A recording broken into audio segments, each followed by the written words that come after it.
diciendo que no, casi que no nos saluda. Mirá, estaba yo ponchado y me empezaron a hablar. Yo les quería dar lo que pasa es que, a ver, la calurosa bienvenida esta noche en La Nación Más. Qué grande, Pablo. Ay, lo siento. Bienvenidos Hugo Machiavelli y Laura Di Marco. Laura Di Marco, Hugo Machiavelli. Me gusta esa paridad de género. Te queda muy bien el corte de pelo, Pablo. Muchas gracias. Vos también estás impecable como siempre. Bueno, intentamos, ¿viste? ¿Esto te gusta también? Sí, los dos Laura, chicos, bueno, Laura sí, está. están divinos. Ella siempre está, ¿viste? Además, ellas en general tienen menos conflicto con la estética que nosotros. A veces nosotros, ¿viste? Estamos siempre tratando de zafar, ¿viste? No te creas, Huguito, no te creas. Yo me acostumbré a lo que Dios me dio, muchachos, lo asumí y seguí para adelante. Como diría Shakira, las mujeres ya no lloramos, facturamos. Muy bueno el tema. Qué temón, ¿no? Qué temón, qué hitazo. Bueno, y qué día hoy, ¿no, Pablo? Y lo que les queda a ustedes por delante, ¿no? Hablando de temón. Bueno, un día que la verdad que es, importante, ¿no? Sí. Importante, muchas cosas para analizar. Lo que va a pasar mañana en el juicio Baez Sosa es importante porque van a declarar más padres y probablemente haya más quiebres, porque entiendo que la declaración de la mamá de Máximo Thompson lo habilitó a él a quebrarse, ¿no? Parte de la estrategia o no, cuando Rosalía Zárate, la mamá de Máximo Thompson, dice yo tengo cáncer y cuenta, y trata de humanizar padres que son vistos como monstruosos también, no solo sus hijos, sino también los padres. Bueno, un intento, desde mi punto de vista, fallido, porque la cantidad de pruebas que hay, o la carga probatoria, como dirían los abogados, es abrumadora, pero logró algo, ¿no? Sí. Logró el quiebre de Máximo Thompson y logró también algo importante para la querella, que es que admitió que su zapatilla estaba ahí y que la sangre era de Fernando Baez Sosa y era su zapatilla, ¿no? Y tal vez algo que me parece completa lo que pasa con la escena pública en este sentido. Porque una cosa es lo que pasa en ese tribunal. Muchos abogados destacan el gran trabajo en el Tribunal de Dolores, de todas las partes, tanto en la instrucción como ahora en el juicio oral. Pero hay un aspecto humano que nosotros nos preguntamos y que ha sido en general interrogante de nuestra disciplina, que es el periodismo, y faltaba ese eslabón. Y hoy aparece como en un rompecabezas, si querés, en un retazo de Máximo Thompson, con los rasgos que lo han caracterizado, que suponíamos. Llora al principio, después dice no voy a responderle a nadie, no insistan, en una actitud arrogante para muchos, pero va perfilando algo de los acusados que no teníamos hasta ahora. Porque también es importante que la opinión después del veredicto, probablemente el veredicto no genere toda la conformidad que se espera. Es muy probable, hay una grieta ya sobre el veredicto, cada uno tenemos una idea de lo que puede pasar y probablemente no conforme a alguna de las partes, esto es seguro. Ahora, ¿qué pasa con el juicio público sobre el tema? ¿Qué pasa con la sensación que nos queda a la gente de la declaración, en este caso de Thompson, que se hace el desentendido del hecho, que quiere mezclar varios aspectos, el alcohol, su propia amnesia, que él no fue responsable, sino que todo ocurrió afuera y que no hubo premeditación. Que él fue, claro, que él fue a defender a un amigo al cual le estaban pegando. O sea, cuenta una narrativa completamente opuesta a lo que se ve, pero obviamente, a las pruebas y a lo que burlando. Hugo y Laura. Trata de, no sé si coinciden, Pablo, trata de, a ver, hasta ahora Máximo Thompson era visto, y es visto, como el jefe psicopático de ese grupo. Y él dijo, no, yo no soy esto. Trató de desarmar, trató de diluir su responsabilidad. Sí, eso sí, no con el efecto que quería, no con el efecto deseado. En eso estoy de acuerdo con vos, Laura. Y con respecto a lo que decía Hugo recién, y vos también lo planteaste, atención porque esto sobre lo cual estamos charlando se va a acelerar entre mañana y pasado, ¿no? Entre mañana y pasado declaran los familiares y si hay otros acusados que se quiebran, tiene que ocurrir entre mañana y pasado, no tienen otro momento. Después esto se va pasando a otra instancia y ya no lo van a poder hacer. Sin duda. Así que tenemos, mira, los mejores analistas para terminar el día tratando de entender lo que va a pasar mañana. Porque lo que dejó hoy es el sedimento del epílogo, diríamos, del juicio, o al menos de las audiencias probatorias, y luego los alegatos y la sentencia. Así que tenemos también, bueno, política, economía, este avance de la Cámpora que está presionando a Alberto para que indulten a Milagro Sala. Tenemos un programón diseñado, Pablo. Me voy a quedar a verlo entonces. Muchísima suerte. Muchas gracias. Nos vamos a Dolores. Está Carola Suárez, está Carla Ricciotti allí, un gran trabajo. La Nación Más en Dolores. Hola Hugo, Laura, muy buenas noches. Bueno, una jornada más que extensa con la sorpresiva declaración a último momento, cerca de las 5:30 de la tarde, nada más y nada menos que de Máximo Thomsen. Y recordemos que él decide declarar, bueno, ya lo tenía pensado y sorprende, por llamarlo de alguna manera, ante el tribunal, el pedido de sentarse allí en el banquillo entonces y declarar ante la jueza. Recordemos que él lo hace minutos después solamente de que su mamá haya estado unos minutos, pocos minutos, sentada ella también, declarando como testigo de concepto. Y por eso nos trasladamos a qué es lo que va a pasar mañana y si puede llegar a ser también la declaración de varios papás y varias mamás el disparador para posibles declaraciones también de los otros imputados. Porque, bueno, se jugó un poco el tema emocional. Recordemos que Máximo Thomsen se quiebra en 2 o 3 momentos de su declaración. Previamente también lo había hecho su mamá. Leo brevemente quiénes van a declarar en el día de mañana. Lo harán Héctor Benicelli, padre de Matías Benicelli, María Alejandra Guillén, madre de Enzo Comelli, Erika Pisati, madre de Ayrton Violás, Mauro Rubén Pertossi, padre de Luciano y Ciro Pertossi. Además lo van a hacer seguramente no, sino que está en la lista oficial de los testigos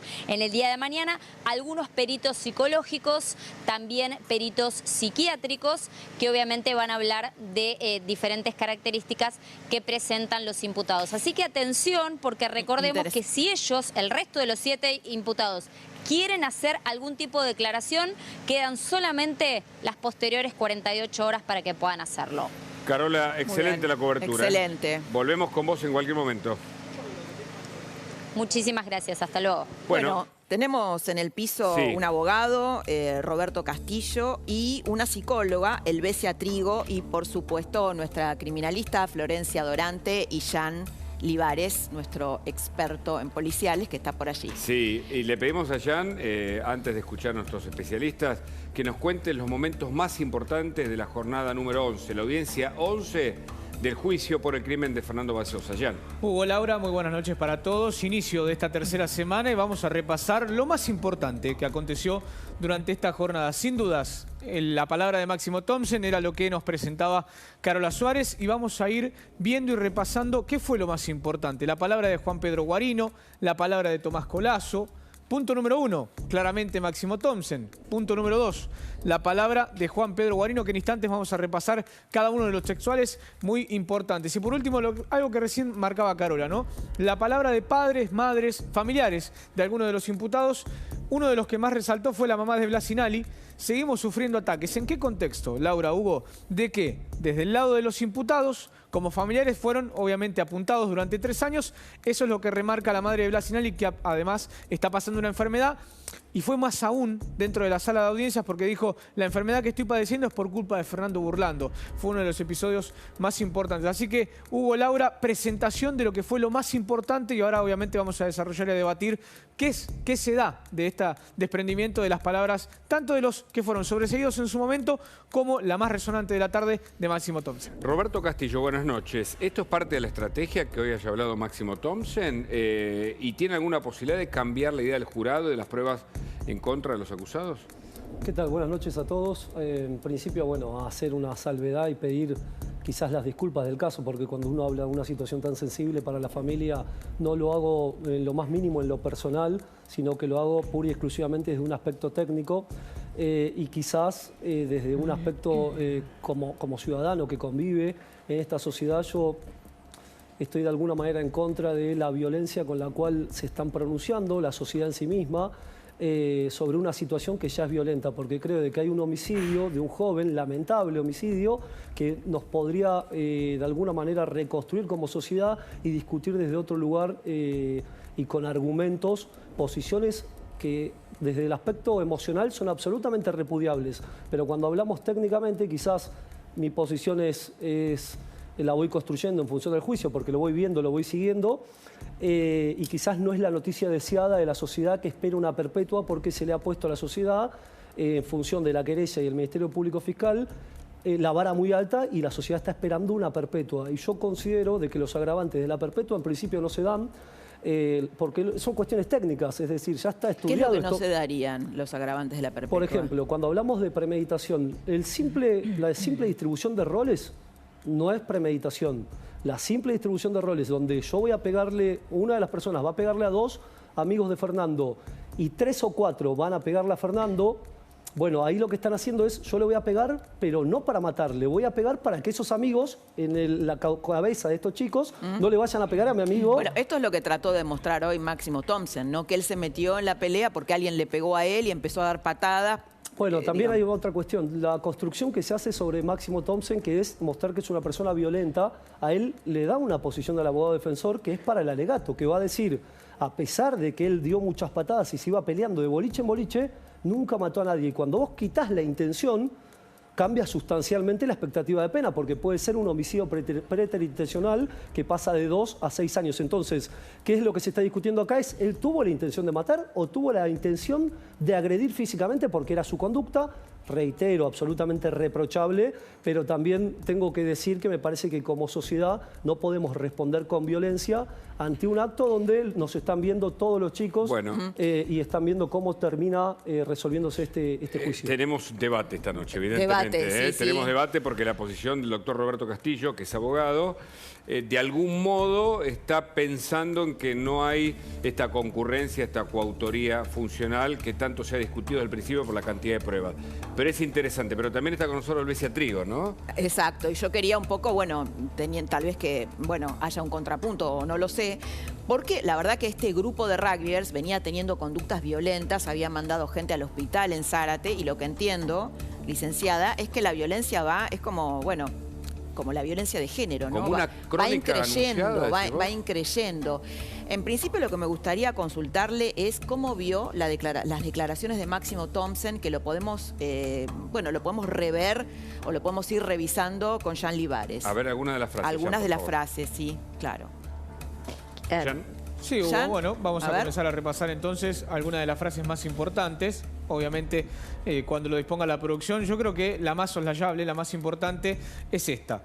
Quiero pedir disculpas porque jamás en la vida se me hubiese ocurrido matar a alguien. ¿Y por qué digo, para mí, la más importante periodísticamente? Porque con esto comenzó su declaración. Él hace un pedido de disculpas, ¿sí? Y dice, nunca quise matar a alguien. Lo dejo, obviamente, para el debate y para el análisis. Bueno, a ver, pensemos un poco cómo funciona un perverso. Porque justamente mi trabajo que pude realizar a través de los videos que fui viendo, que es un material que estaba ahí puesto sobre la mesa para que alguien lo analizara. Yo decidí analizar. Entonces me parece que esta es la contracara justamente de un perverso. El perverso tiene una característica, que es la conducta tanática de descarga sobre el cuerpo de una persona indefensa. Tanática es de muerte. Tanática quiere decir, sí, pero tiene la connotación tanático de la descarga pura, porque no hay diques en el medio. O sea, no hay frenado, no hay una inhibición, no hay una conciencia, le estoy pegando a un indefenso. Entonces, por eso quiero que quede claro en la sociedad, ojalá llegue a mucha gente, de que hay una diferencia entre aquel que, bueno, yo nunca maté, esa excusa que él da, al momento donde él estaba, porque los videos son tantos mostrando esa descarga, que no hay manera que este imputado pueda explicarnos lo contrario. Y justamente lo contrario es la cara donde él da vuelta a la cosa. ¿Cuál es la característica? La contracara que mostró hoy. Exactamente, es una contracara de falsedad total, porque sabe que se le viene gorda, porque si él realmente hubiera pedido disculpas, lo hubiera pedido hace 3 años atrás. O sea, dejémonos de jorobar, o sea, esto es muy serio. Y además, permitime, así vamos conversando entre todos, porque es interesantísima la mesa que tenemos esta noche. Me parece perfecto. Además me encanta que haya contrapunto, Hugo, porque es fundamental. Hay un diálogo entre el derecho y la psicología acá, ¿no? Y el doctor hacía algún gesto que no le parecía correcto, él lo dirá, lo que decía la psicóloga, pero permitime que primero presente a Florencia Dorante, que es la criminalista que está con nosotros, para que nos dé su opinión sobre este propio contrapunto. Florencia. Buenas noches. Bueno, lo que haya sucedido con respecto a Tomei y los imputados es una verdad que lo saben solo ellos. A ver, con respecto a mi opinión, me parece que es todo absolutamente armado. El hecho que lo que declara la mamá de Thompson, las lágrimas, todo, hasta las frases, cómo responde la fiscalía, a mí me parece armado y lo vengo esperando desde el primer momento del juicio, básicamente. Me parecía que la estrategia de Tomei quizás iba hacia, intentemos hacer, voy a usar una palabra coloquial, hacer zafar lo mayor posible, la mayor cantidad de imputados posibles, y en el caso de que haya que responder quizás con una pena perpetua o más alta, tenga que ser Thompson el indicado para poder cumplir esta pena. A mí es la sensación que me da y cómo fui reconstruyendo ese caso, y me pareció que iba a ir avanzando de esta manera también. Ahora sí, doctor. Sí, a ver, en principio lo que dice la doctora no es que lo contradigo, no soy psicólogo, no puedo contradecirlo. Sí, lo que digo es el momento en un proceso penal para hablar, cuando tenés el panorama tan oscuro, es el debate oral. ¿Por qué? Porque por algún tecnicismo el abogado puede solucionarlo, entonces es lógico que él hable ahora. Seguramente, yo comparto lo que dice ella, seguramente hay una preparación, 3 años estuvieron preparando este juicio ellos, o sea, nada es espontáneo en este juicio, ni de lo que hacen los familiares, ni de lo que hacen ellos. A ver, y seguramente lo que esté tratando de alguna manera de buscar es el panorama menos malo posible, entendiendo de que yo recién respondí, la premeditación no se da por una cuestión que no hay premeditación para matar. Hay premeditación, si se quiere, organización funcional para lesionar. Después, por otro lado, tenemos... Pero si se mató. No, está bien, pero la... Digo, perdón, no, sí. Para hacer un ida y vuelta, ¿no? Sí. No hay premeditación para matar, pero sin embargo hubo una conversación entre ellas y el resultado, es decir, el fruto fue la muerte. Sí, y no solo eso, sino que después cuando lo matan finalmente, y hoy quedó claro... Claro, hoy quedó claro con Juan Martín Guarino cuando él dijo no hubo un diálogo ni una preocupación, hubo una preocupación por la salud voy a decir algo. Del chico que ya estaba muerto. Mi posición es incómoda, porque es muy sensible la situación, pero alevosía tampoco hubo. ¿Por qué no hubo alevosía?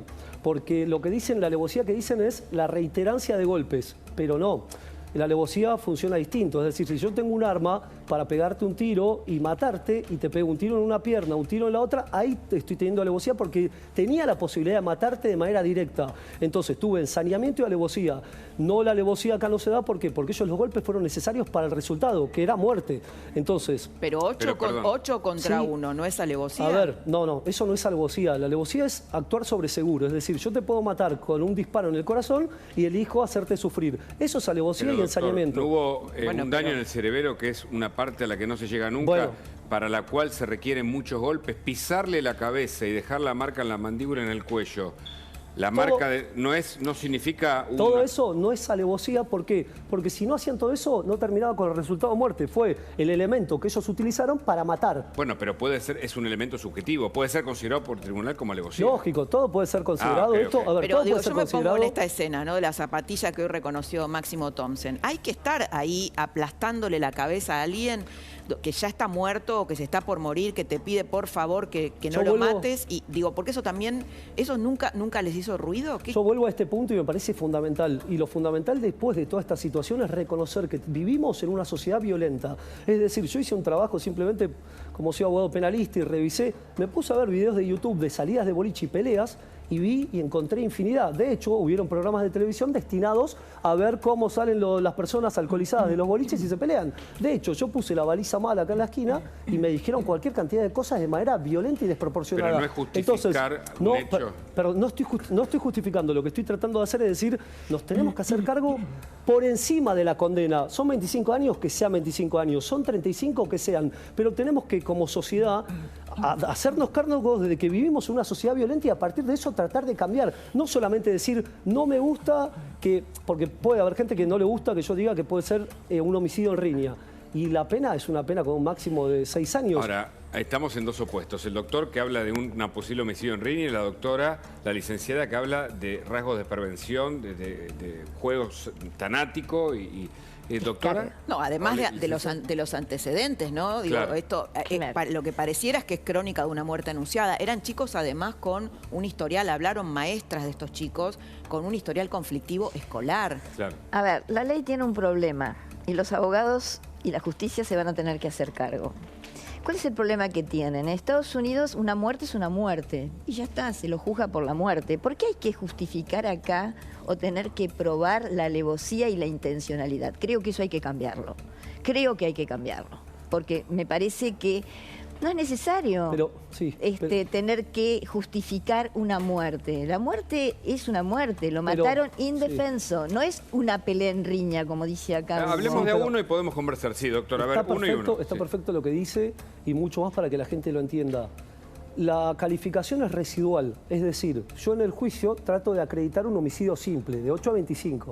Pero pueden darse circunstancias que yo no lo pueda acreditar. Entonces el legislador, como usted bien lo señala, dice, bueno, pero hay un homicidio. O sea, no puede la persona porque no lo acredite, entonces decís, bueno, el homicidio en riña, cuando no se puede identificar quién fue la persona que lo mató, bueno, todos los que le pegaron... Esta es la definición, digo, porque venimos tratando este caso y este concepto se habló, pero bueno, tal vez hay gente que está escuchando y no sabe qué es técnicamente un homicidio en riña.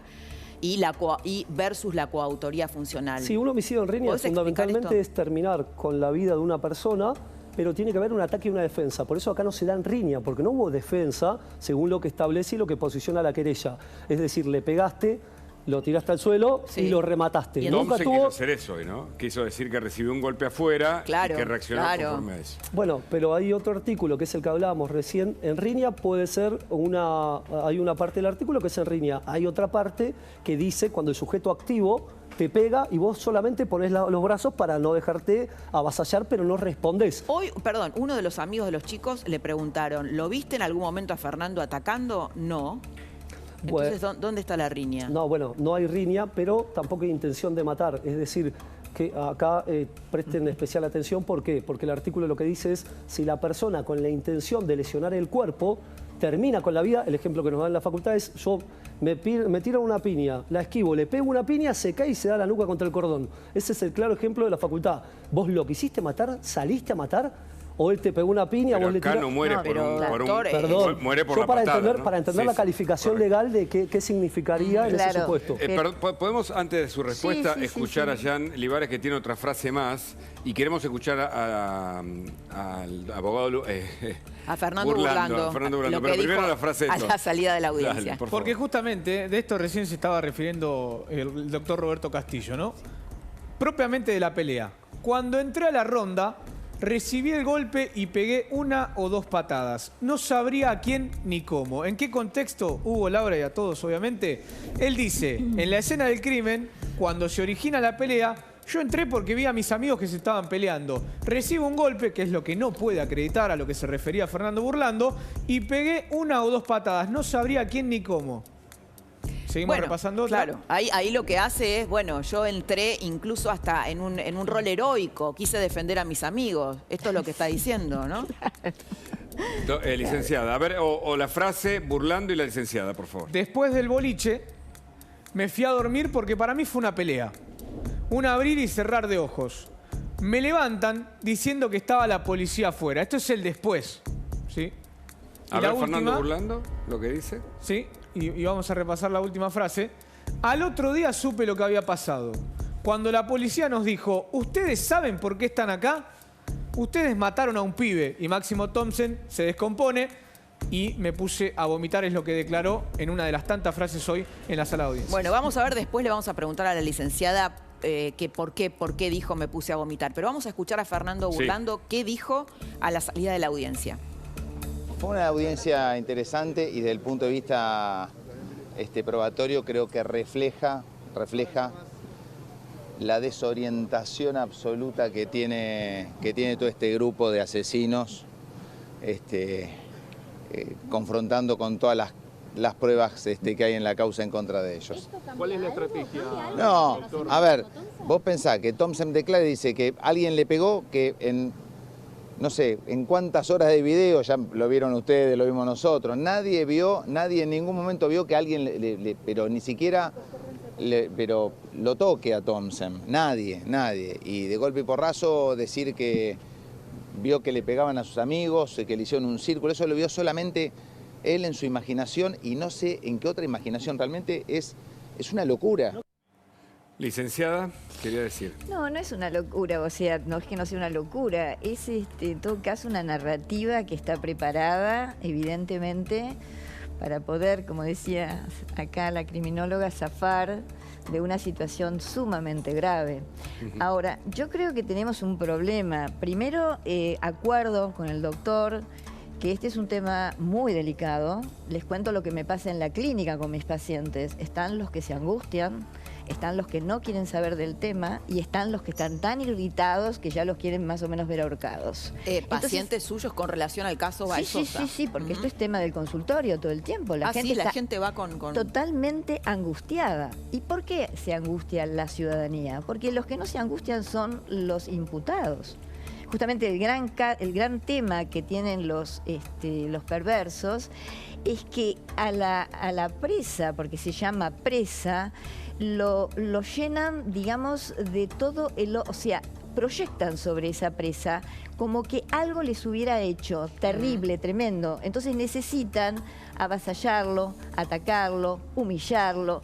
Por eso creo que la justicia tiene un grave problema. Si no estudian los jueces y los peritos, que creo que los peritos psicólogos deben hacerlo, lo que es este tipo de cuadro, no nos podemos quedar en que es una pelea común y corriente. Y esto la sociedad lo tiene que tener claro. Esto no es una pelea común y corriente, es una descarga tanática sobre el cuerpo inerme de alguien que no se podía defender, porque en eso hay placer. Y yo hablo incluso de placer orgásmico. O sea, hay como una sensación, digamos, de una sexualidad ahí donde... De una violencia sexualizada. Totalmente, pero totalmente, porque hay una distorsión de la libido.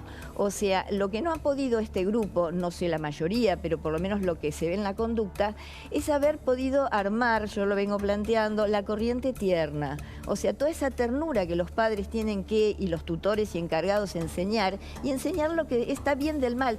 El perverso no diferencia lo que está bien de lo que está mal, en absoluto, porque la ley es él. Esto es importante entender. Tal vez por eso se fue a dormir y no sabía lo que había pasado, que no podía creer que haya habido un muerto. Eso es lo que él dice ahora. Es lo que él dice, sí. No se le puede creer una sola palabra a esta persona. ¿Por qué? La ley, de nuevo, la justicia tiene otro problema. ¿Cuál es el problema que tiene la justicia? Fueron incapaces de hacer entrevistas, aunque no hablaran. Si yo hubiera estado allí, yo los hubiera entrevistado a cada uno de ellos, les hubiera contado el recorrido con mucha claridad a través de los videos de lo que pasó y hubiera visto las caras, la actitud.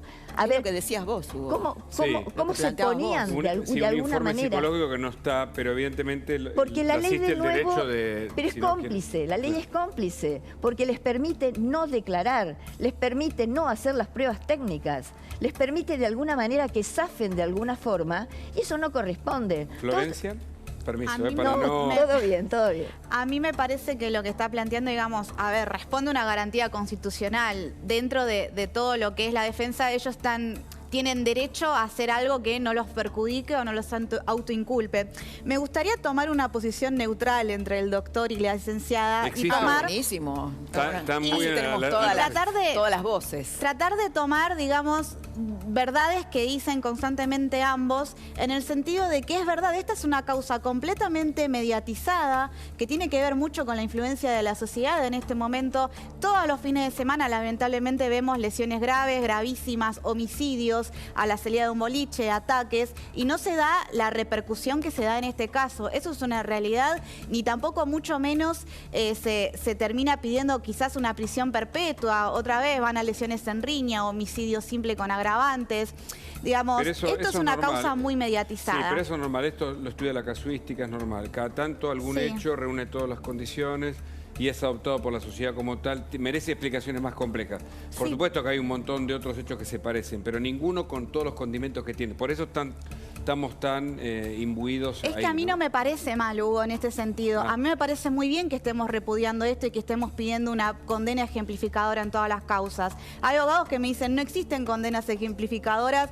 podría nombrar muchísimas condenas ejemplificadoras que crean un antes y un después, que crean una jurisprudencia en la justicia y que creo que también le dan un mensaje muy fuerte a la sociedad. Yo creo que a partir del 18 de enero del 2020 hay muchas familias en este momento replanteándose, quizás mi hijo es violento, quizás a mi hijo le gusta pelearse a la salida del boliche, y esto es una escalada de violencia. Atentos, ¿no? Exactamente, y como decías vos, Laura, comparando también con las causas de violencia doméstica, de violencia de género, que cuando a veces termina en un femicidio hubo un montón de alarmas y una situación en la cual no se dio ningún tipo de freno en la justicia. Quizás se dan, no sé, botones antipánicos, cuestiones, digamos, que tendrían que en un momento haber cortado y no haber escalado en esa violencia, porque estos chicos, está bien, le gustaba pelearse a la salida del boliche, cada vez lo hacían más violento y esto era como la frase armada, una crónica de una muerte anunciada. Bueno, lo dijo hoy Lucas Guarino, este amigo que estaba con ellos y que fue sobreseído. Él dudaba de ir a Villa Gesell porque tenían un historial violento y su mamá y su novia le habían desaconsejado ir. Y él dijo, yo me siento mal porque vinimos a pasarla bien y vuelve a pasar lo mismo. Era una cosa que iba increyendo, sin duda. A ver lo que dijo Guarino, ya lo tenés vos, ¿no? Lo vamos a repasar. Es importante, estamos... es el tape de lo que dijo hoy a la salida de su declaración. A ver. Es muy doloroso esto. Muy doloroso para mí, muy doloroso para mi familia, muy doloroso para la familia de Fernando. Yo lo único que quiero es justicia por él. Y que la familia pueda encontrar, ojalá, con lo que yo intenté llevar hoy, pueda encontrar un poco más de paz. ¿Le entregaste una carta a la familia? ¿Qué decía la carta que le entregaste a los padres? Lo mismo, intenté dar lo mismo, no intenté ser invasivo, nada, intenté que vean que... De estos 3 años. Un poco fue por respeto y porque realmente quería que vean que lo hacía de manera sincera, fuera de la causa, que no me tenía que defender, nada. Eso. ¿Fue difícil para vos tener que identificarlos con un puntero a cada uno de quienes eran tus amigos hace 3 años? No, porque quiero que ellos se hagan cargo de lo que hicieron, porque la verdad para mí la verdadera justicia es que Fernando vuelva y gracias a ellos no va a poder ser posible. ¿Qué sentiste de tenerlos nuevamente frente a vos ahí? ¿Qué sentiste? Gracias. La corriente va en un sentido, pero el doctor Roberto Castillo, abogado penalista, va en otro y plantea la posibilidad de que se trate de un homicidio en riña, ¿es así? Sí, a ver, fundamentalmente lo primero que planteo es que considero al derecho como el instrumento humano menos imperfecto para garantizar las garantías de toda la sociedad, tanto de una víctima como de un procesado, como de la sociedad que reclama lógicamente justicia. Entiendo el repudio sobre la conducta. Ahora, cuando recién hablaban del que los chicos nos miran y que es un ejemplo de esta causa, yo teniendo 3 hijas, les voy a plantear a mis hijas que siempre toda clase de agresión y de violencia está mal, pero después les voy a explicar que hay un ordenamiento jurídico y no le puedo decir, mira, si el clamor social hace de que esta causa tenga un impacto mediático tal, el ordenamiento jurídico lo tenemos que dejar de lado y, bueno, nos basamos por el clamor popular, por lo que diga la gente, sin analizar cuestiones que se vienen analizando hace mucho tiempo y que lógicamente tenemos nosotros estructurada en un ordenamiento jurídico del Código Penal y necesitamos estudiarlo. Está bien, o sea, lo que él, perdón, Hugo, lo que está diciendo es, bueno, no dejarse presionar por la gente, un poco lo que planteó el fiscal general de Dolores, porque hay jurisprudencia. Entiendo de que puede haber 5 personas que lo patearon, que lo golpearon, pero también veo de que hay una persona que únicamente grabó. Y para mí sería desproporcional, a pesar de que es absolutamente reprochable su conducta y que la repudio absolutamente, tiene que tener otra calificación legal con el homicidio. Lo que también quería decir sobre esto es, las penas en la Argentina en general, sobre todo en esta época llamada abolicionista, no garantista, porque el garantismo tiene que funcionar, tienden hacia la baja. Es decir, hay una máxima y una mínima. Los que hemos analizado un poquito con especialistas decimos que últimamente se va hacia la baja de las penas. Entonces, si hay homicidio en riña, cosa que no pareciera, pero es probable que el derecho pueda garantizar esa posibilidad, la pena puede ser de 10 o de 5 años incluso. En 5 años pueden estar fuera de la cárcel personas que no sé si merecen ese tipo de pena para tremendo delito que cometieron. También es... En principio, si el sistema nosotros consideramos que está mal, bueno, hay mecanismos y herramientas en un Estado democrático donde proponemos cambiar las cosas que están mal, pero no dejamos todo el ordenamiento jurídico de lado. En este caso, cuando yo hablo de homicidio en riña, no hablo estrictamente de la riña porque ya dije que no hubo ataque y defensa acá, hablo del segundo párrafo que habla del acometimiento y de la agresión de una persona a otra, aunque la otra tenga una defensa pasiva. ¿Cómo se caratula eso? ¿Homicidio? Es igual el mismo artículo que es el 95, pero digo, es otra explicación. No hubo una riña, yo entiendo en función a los videos de que no hubo una riña. Ahora, lo que digo es, nosotros siempre como abogados defensores, a pesar de que pueda no gustar, tenemos que decirle a la sociedad que siempre hay que recordar el pacto social que tenemos. Nosotros pusimos las normas, nosotros pusimos los jueces, nosotros pusimos las reglas del proceso. Lo que arroje el resultado puede llegar a ser distinto a lo que espera la gente, porque yo lo noto de que la gente siempre va a estar insatisfecha porque están esperando una perpetua. Bueno, acá también esto se inserta en una sociedad anhelante de justicia, ¿no? Esta sociedad está sedienta de justicia. Pero quisiera recoger algo que decía Helvecia, la licenciada Trigo, que es el tema de la evolución también del derecho, porque el derecho no es una cosa estática. Por ejemplo, cuando recién Florencia decía, hablábamos de la violencia de género, hace unos años, cuando fue el asesinato de Alicia Muñiz, hace muchos años, no existía la figura del femicidio. O el feminicidio, ¿no? O el feminicidio. Era un crimen pasional y esa pena tenía, y ese delito tenía una pena mucho menor. Y bueno, el caso, entonces, hablando de la casuística, el caso Ángeles Rawson es un antes y un después en el tema de los femicidios. Bueno, claro. Y marcó jurisprudencia y hoy me parece que todos estamos alarmados por la cantidad de femicidios que en la Argentina otros países han logrado reducir el delito. Voy a tomar lo que trajo Laura. Me pueden llamar Helvecia, me encanta. Sí. Yo creo que justamente hay un grave problema porque hay una disociación entre los abogados y el psicoanálisis. Hay una gran disociación. Y puedo poner el ejemplo. Yo estuve como perito de partes para una niña supuestamente abusada de 4 años y no había una sola caja de juegos para poder entender en el juego si esto era verdad o no. Y cuando pregunto, ¿por qué motivo no hay caja de juegos? Ah, no, la niña viene a hablar. Una niña de 4 años jamás puede hablar. Entonces yo creo que hay una desconexión.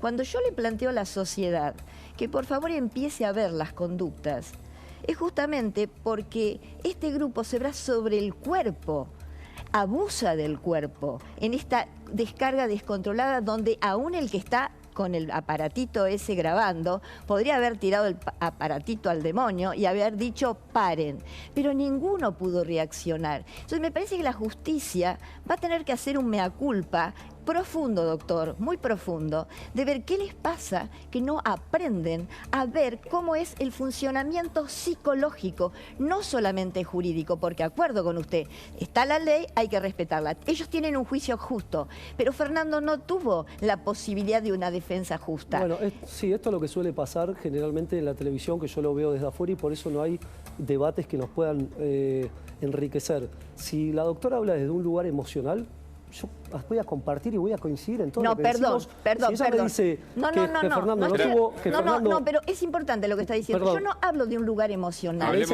Hablo de un lugar académico. Usted me dice que Fernando no tuvo un juicio justo. Fernando no tuvo juicio, tuvo un asesinato, lógicamente no es justo, lógicamente lo repudiamos. O sea, no puedo comparar y no va a haber forma de que yo pueda responder ante... Yo ya sé que Fernando no tuvo, y yo no estoy diciendo eso, yo lo que estoy diciendo es, vamos a imponer la sanción que legalmente corresponda. Después de un debido proceso legal, si a 4 personas le corresponde un homicidio simple, que vayan de 8 a 25 y se consideran 25 con agravantes, pero hay 2 personas que estuvieron grabando. La doctora dice, pero pudieron haber dejado el teléfono. Bueno, sí, había mucha gente, ahí entramos en otra discusión.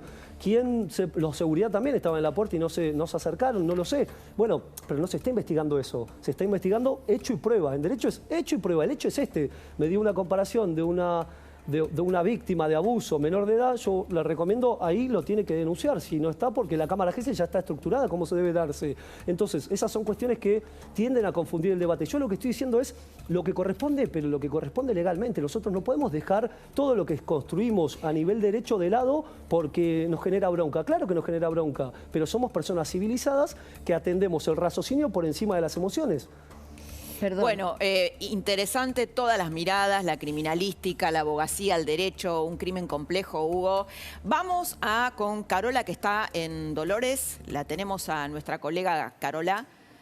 ¿Cómo estás? Para repasar cómo va, buenas noches. Bueno, ya los había saludado antes, pero para finalizar y cerrar un poquito lo que va a ser el día de mañana. Atención con la declaración también de algunos papás y algunas mamás, lo repasamos brevemente.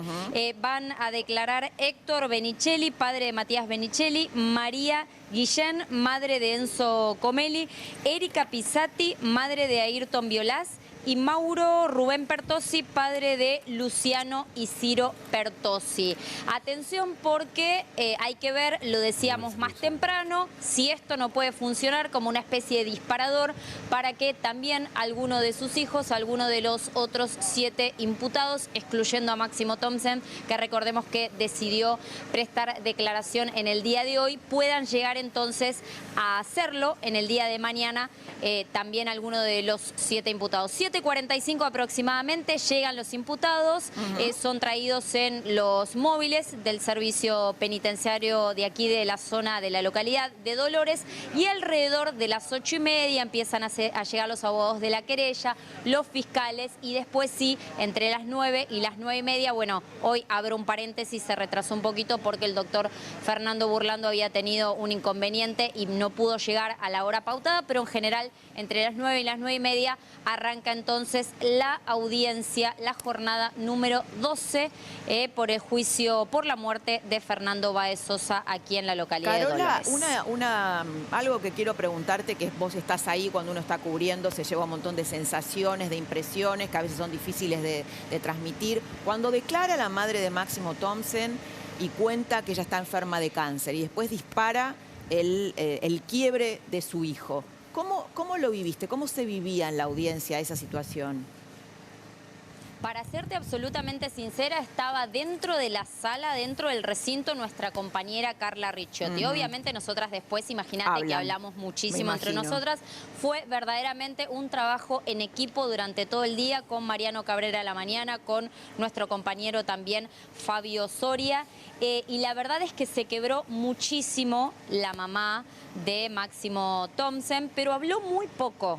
La verdad es que habló muy poco, porque imagínense que cuando ella habla y es tenida como testigo de concepto, es tenida en cuenta como testigo de concepto, automáticamente a los pocos minutos solamente es que se levanta y dice que quiere hablar y plantea la posibilidad de prestar declaración su hijo Máximo Thompson. Pero había explicado eso, ¿no es cierto? Había hablado de su enfermedad y previamente también Burlando, nosotros... ¿no? Le echó la culpa a Burlando. Sí.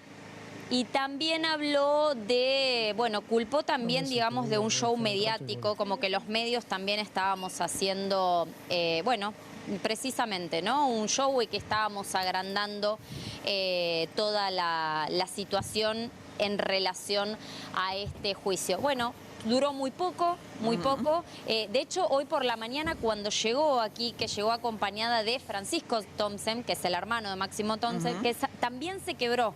Cuando se quiebra el hijo y llora, y se quiebra la mamá también previamente y llora, también el hermano, que sí, cuando más temprano estuve dentro tuve la posibilidad de tenerlo adelante, pero no habló, la cabeza muy para abajo constantemente, en varias oportunidades, por ejemplo, hizo hasta este gesto, se apoyaba con la cabeza en lo que sería uno de los bancos, ¿no? Donde se sientan los familiares y demás, apoyando la cabeza también, Marcos Pertossi, el papá de otro de los Pertossi también, haciendo la misma, bueno, como manifestando también cansancio y demás.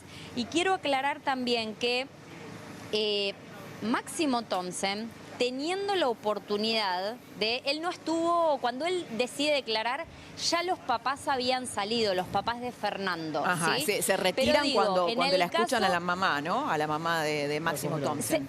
Sí, ahí automáticamente sale descompensada Graciela. No pudo soportar, sale descompensada acompañada de uno de los efectivos de la policía, Silvino adelante, deciden no declarar. Ellos en general son muy amables con nosotros.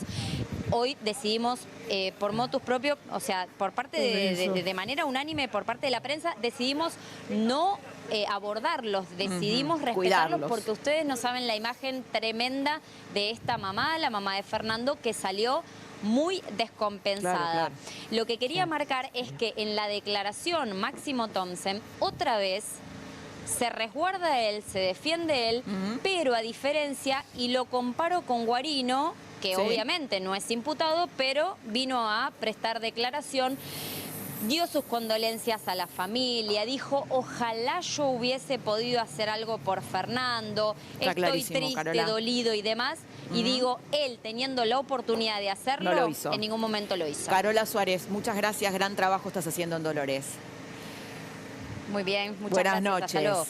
Bueno, doctor Castillo, licenciada Florencia Adorante, muchas gracias por haber compartido esta mesa con nosotros, porque gracias, nos aclararon desde muchos puntos de vista y además hubo debate, que es lo interesante. ¿Puedo decir sí, por algo supuesto, muy pequeño? Claro. Yo no estoy acá discutiendo el tema de la sentencia. Yo no soy abogada, soy psicóloga.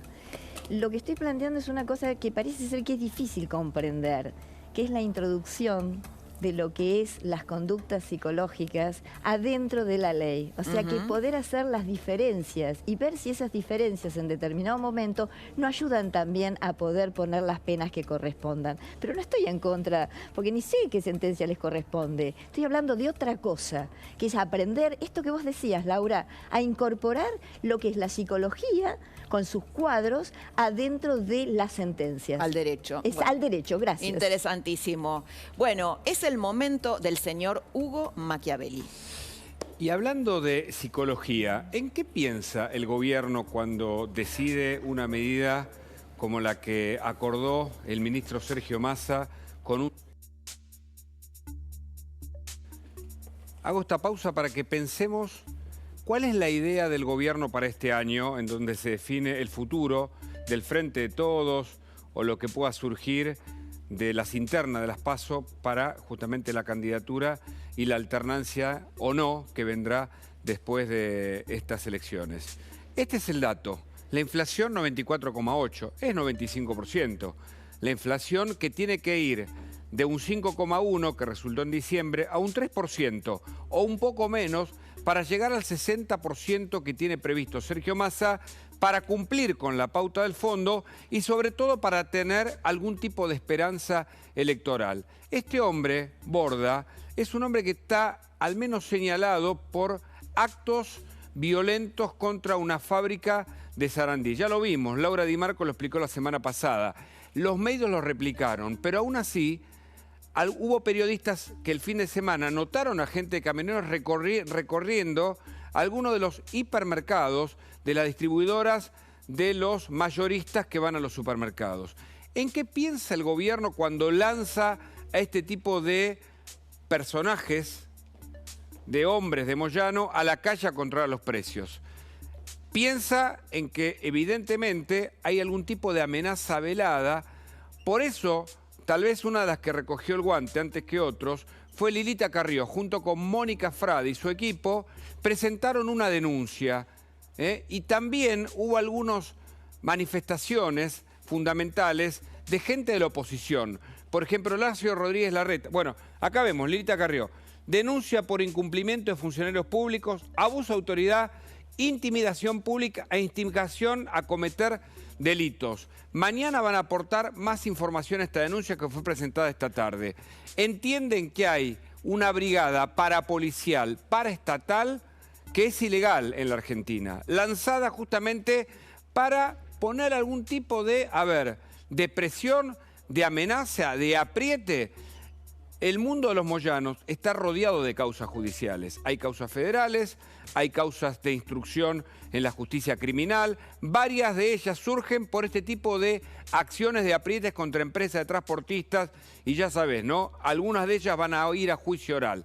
Este tipo de sector tan al límite de lo deseable en términos democráticos fue los que eligió el gobierno. Y el ministro Massa, que dice ser dialoguista, y su secretario de Comercio, Metés Tombolini, para poner brigadas en la calle para que controlen los precios. Si no te gusta el término brigada, lo podemos sustituir, pero lo que no podemos sustituir es el comportamiento que está teniendo el gobierno, que fue repudiado, por supuesto, por la oposición, en estos términos. Algunos de los tuits, por ejemplo, Horacio Rodríguez Larreta se expresó. Ahí puso: el gobierno nacional manda al sindicato de camioneros y a militantes de Barrio de Pie a patotear centro de distribución para controlar precios. Una decisión ilegal que no sirve para nada y que es lo opuesto a lo que necesitamos los argentinos. Ya sabemos que el gobierno está en la embestida contra la Corte Suprema. El ministro de Justicia quiere también cambiar el Consejo de la Magistratura. Ya sabemos que van contra la oposición y que las herramientas incluyen la inteligencia ilegal.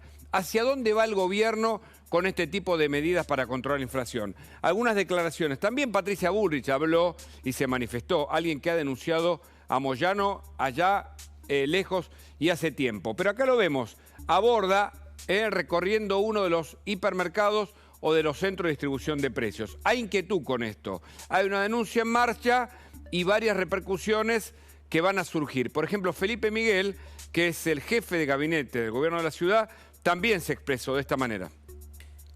Desde la ciudad vamos a estar respaldando y acompañando a todos los comerciantes, todos aquellos que ejercen el legítimo derecho a trabajar, a comerciar, que frente a cualquier situación de esta naturaleza, el ejercicio de la violencia, del hostigamiento, de trabas y dificultades para poder ejercer este legítimo derecho, cuentan con la ciudad, con Waldo, conmigo, con Horacio, con todo el gobierno de la ciudad de Buenos Aires, para poner a disposición las herramientas necesarias para que esos derechos se cumplan. En particular, que sepan que pueden, frente a una situación de estas características, llamar al 911 y que la policía acuda para restablecer sus derechos. Claramente el gobierno está ahondando la grieta, está convocando a Moyano, a quien el presidente definió como el inmenso Hugo Moyano, un líder gremial ejemplar, a este tipo de control de precios, al que también se sumaron agrupaciones sociales. Moyano recogió el guante y se expresó de este modo, mirá. Como que camioneros íbamos a salir, qué sé yo, con fierros y palos a clausurar o romper supermercados que no cumplían los precios. Nosotros hemos hablado con Sergio Massa, he hablado con Tombolini, donde ellos nos pidieron una colaboración para ir a los centros de distribución de los grandes supermercados. Pero bueno, aparece camioneros y bueno, se magnifica todo como nos tiene acostumbrado la derecha, ¿no? Pero bueno, nosotros vamos a ir trabajando, colaborando y denunciando el faltante de mercaderías cuando se produzca, para que no haya esta remarcación permanente de los precios.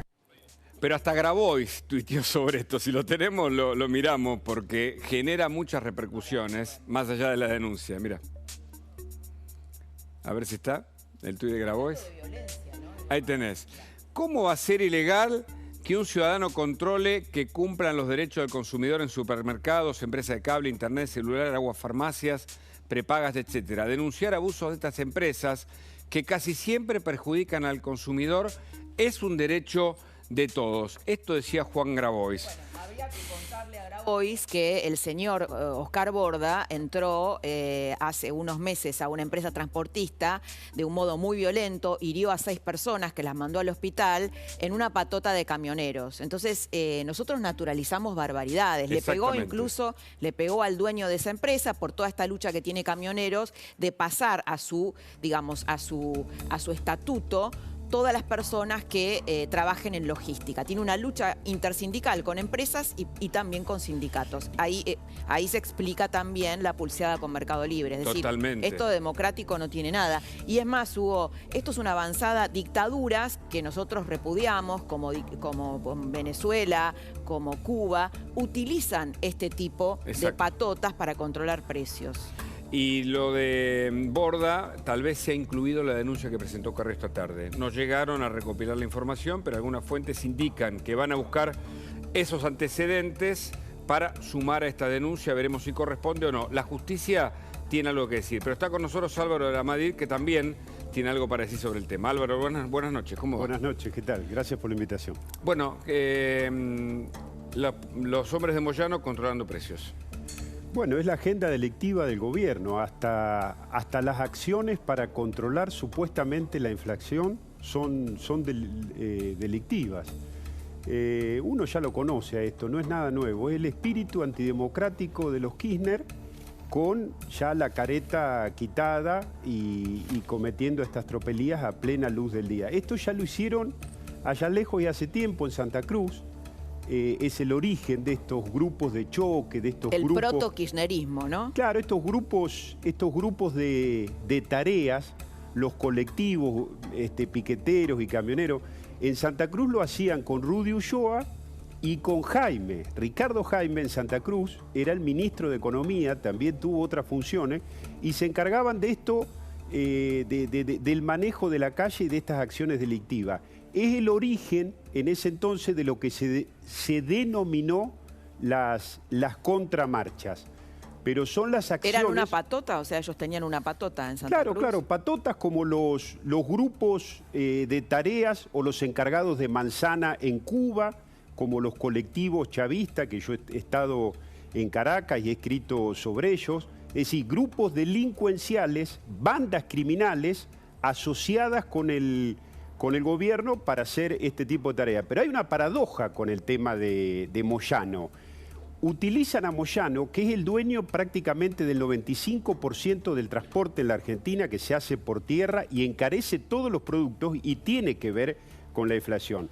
Eso hace que sea más caro traer un producto desde Catamarca a Buenos Aires para exportarlo que luego lo que sale exportarlo, por ejemplo, a Holanda. No quieren solucionar los problemas de los argentinos. Están cerrando filas entre ellos para que, como he alertado, poner en peligro, utilizar esto como un caldo de cultivo para poner en peligro la transición y enripiar el camino de la alternativa y de la alternancia en la Argentina. Enripiar, ¿no? Enripiar, que es que esto, digamos... Ponerle el ripio al camino. El gobierno está desesperado y cada vez va a aumentar la escalada de agresividad contra las instituciones democráticas, porque esto es agraviar las instituciones democráticas, ¿no? Sí. Poner una estructura mafiosa a controlar precios. Es así, Laura, van a poner en peligro la democracia. Este es el año de las operaciones. Te digo 4 que desarrolló el gobierno. Son operaciones parapoliciales, operaciones delictivas. La primera de todo, la operación de Cristina, la proscripción. La segunda operación, la persecución al peronismo. Son operaciones para no aceptar su traje... Ahí de victimización. Sí, de victimización para no aceptar su traje de condenada. Por eso dinamita el Poder Judicial y avanza con esta cuestión. Y las 2 operaciones que te decía policiales, delictivas, porque hay que hablar de esto. La Operación Lago Escondido tenía por finalidad deslegitimar a la justicia y hundir a la oposición en una connivencia de negocios y cuestiones que nunca se explicó. Y es lo que le iba a dar lugar a la segunda operación. La Operación Lago Escondido fracasó, la gente no le dio bolilla, como no le dio bolilla la selección a este gobierno decadente y le cortó el rostro, pero ellos pusieron en práctica la segunda operación, que es por la cual habían hecho la del Lago Escondido, que es la operación juicio político, que es la que estamos viviendo. Una vez que está deslegitimado, digamos, el rol de la justicia, el gobierno intenta avanzar con esa operación. Lo vamos a ver, este es un año electoral, a 40 años de nuestra democracia. Nosotros de la oposición tenemos que salvar la democracia y asegurarnos que podamos discutir en la Argentina los temas que necesitamos discutir. El cambio profundo... Bueno, que puedan poner una agenda ustedes. El cambio profundo y el cambio veloz que tiene que venir en la Argentina. Está clarísimo. Tenemos también con nosotros a Gila Vilker, una analista muy interesante, una analista política. Y le vamos a preguntar, para que no nos responda ahora, sino en segunditos no más, si estás de acuerdo o qué pensás que esta idea de que se viene un año electoral, un año complicado electoral, y que el kirchnerismo va a ir contra las instituciones democráticas de un modo peligroso. No respondas ahora, en instantes, ¿eh? Aquí más noticias a la noche en La Nación Más. Quédate, dale.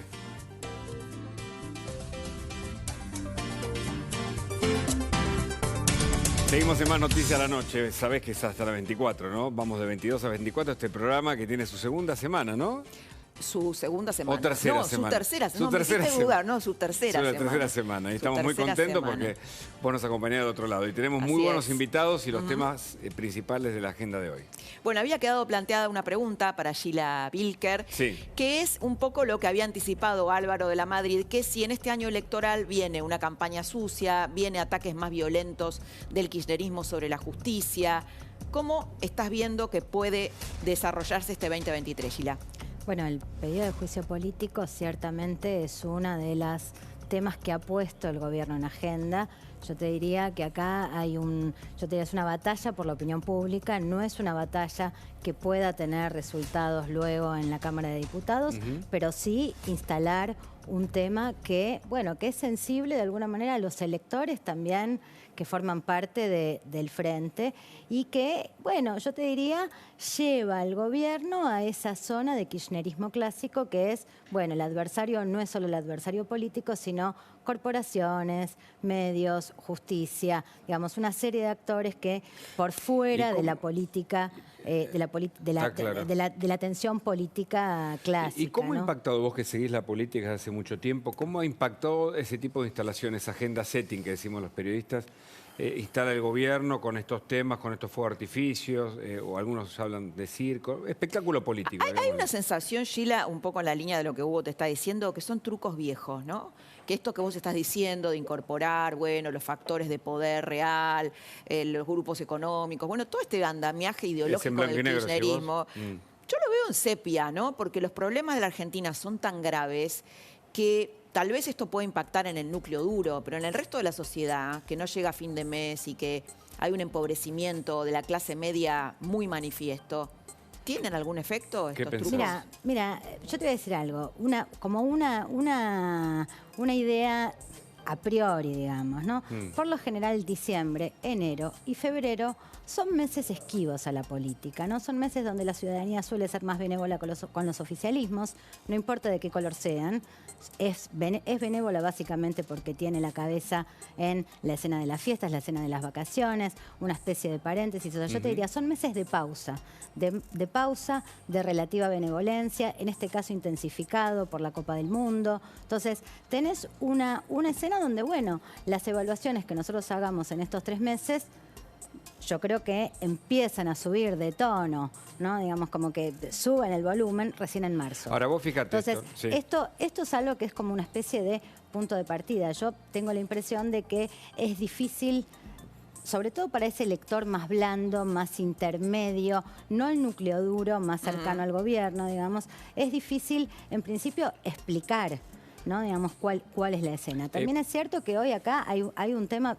un segundo ya te doy la palabra, claro. Hay un tema ahí de, bueno, yo creo que hay una lectura también partida, el juicio o el pedido de juicio político a la Corte de alguna manera cae en la grieta de un modo perfecto y entonces vos tenés amplios sectores de la población que ven justicia embestida por el Ejecutivo, ¿no? Un poder embestido por el otro, y tenés grandes segmentos también de la población que ven una justicia sesgada. Y esto es parte de la realidad argentina, esta escena de grieta, digamos, donde, bueno, yo creo que acá lo preocupante es quién dirime los conflictos, porque en definitiva en una sociedad siempre hay conflictos y en general los conflictos en tiempos de paz o lo dirimen los acuerdos o lo dirime la justicia. Sí, lo que no está sesgado, Gila, es el precio del dólar, ¿no? Que está volando y lo tenemos el precio del dólar, el precio de los alimentos, la inflación. Eso no está sesgado, lo padecemos todos y lo tenemos a Alfredo Romano, economista. ¿Cómo estás, Alfredo? ¿Cómo están? Bienvenido. ¿Qué ves de este plan económico de Massa para esta altura del año? Con pocos resultados. O sea, lo que estamos viendo es lo que se preveía que iba a suceder en los próximos tiempos, que es una aceleración de los dólares financieros. Hay distintas razones y distintas variables. Una emisión descontrolada en diciembre, 1.3 billones de pesos, millones de millones para que entienda la gente. En segundo lugar, un control de importaciones brutal, el CIRA que no está permitiendo que ingrese absolutamente nada y eso es precio por cantidad. Si te baja la cantidad, aumentan los precios y eso también lo estamos empezando a ver. Y por el otro lado, todo lo que se vincula a lo que puede ser sequía, que se está empezando a materializar fuertemente y que eso va a tener durante todo el año, y que es un año electoral para la Argentina, consecuencias gravísimas para actividad económica, para dólares paralelos financieros y, lógicamente, también para inflación. Escuchamos a Alberto Fernández hoy, al presidente, que decía y conversamos. A ver. Cuando todos planteaban el apocalipsis y decían que el fondo nos iba a obligar a restringir gastos, a frenar proyectos, a ajustar a la economía crece, los puestos de trabajo aumentan, la ciencia y la tecnología tienen su presupuesto y es cumplido, la salud tiene su presupuesto y es cumplido, a nadie le falta un plan social que lo necesita. Y esa Argentina la hace esta sociedad que está muy lejos de estar frustrada. Está orgullosa de ser capaces de hacer todo lo que acabo de contar. Claro. ¿En qué país vive el presidente? No, además, lo primero que se me ocurre sí. decir, la verdad es que si uno recorre la calle, si uno recorre el conurbano, le haría falta tal vez al presidente ir a visitar un poquito La Matanza, algunos lugares, se va a encontrar con realidad diametralmente opuesta. No, y además una realidad, Hugo, que recogen las encuestas. Si vos ves hoy el piso en el que está el presidente, tiene una imagen negativa más alta que Cristina Kirchner, que Sergio Massa. Entonces, la verdad que si fuera cierto todo lo que dice, no sé, la gente no lo estaría comprendiendo. ¿Qué pensás? La Alfredo. política está alejada de la sociedad argentina hace mucho tiempo, esto no es de ahora, el tema que se viene profundizando gravemente. Nuevamente hoy el tema de conversación en la política es el juicio político a la Corte Suprema de Justicia, cuando en la Argentina se tendrán que estar tratando cómo recuperar ese 40-50% de pobreza en nuestro país, intentando atacar a la justicia. Y eso tiene una consecuencia directamente en la economía, porque... Pero por esto que dice él, ¿no? Que la economía crece, que todos los datos que da, ¿qué opinás acerca de esos datos? La economía creció, en el 2022, ya ahora hay un parate extraordinario, eso por, nuevamente, importaciones absolutamente trabadas, una tasa de interés altísima, una tasa de interés real positiva, que eso hace que sea costosísimo, digamos, para los empresarios pymes, por ejemplo, poder tomar un crédito, para poder financiarse. Esta es la famosa bicicleta financiera que se habla tanto en la Argentina. Bueno, hoy las tasas están altas, entonces hay mucha especulación con eso, dejar los pesos colocados en vez de ponerlos a producir. Y en tercer lugar, lo que estamos viendo, como decía anteriormente, la sequía, que va a ser un problema gravísimo, que ya lo vimos con la fina y que se va a agravar en los próximos meses con la cosecha gruesa. Yo tenía una pregunta pendiente a Gila, que era sobre el tema de comunicación, porque para mí el sistema de comunicación que tiene el gobierno está mejor pensado que la oposición, en este sentido.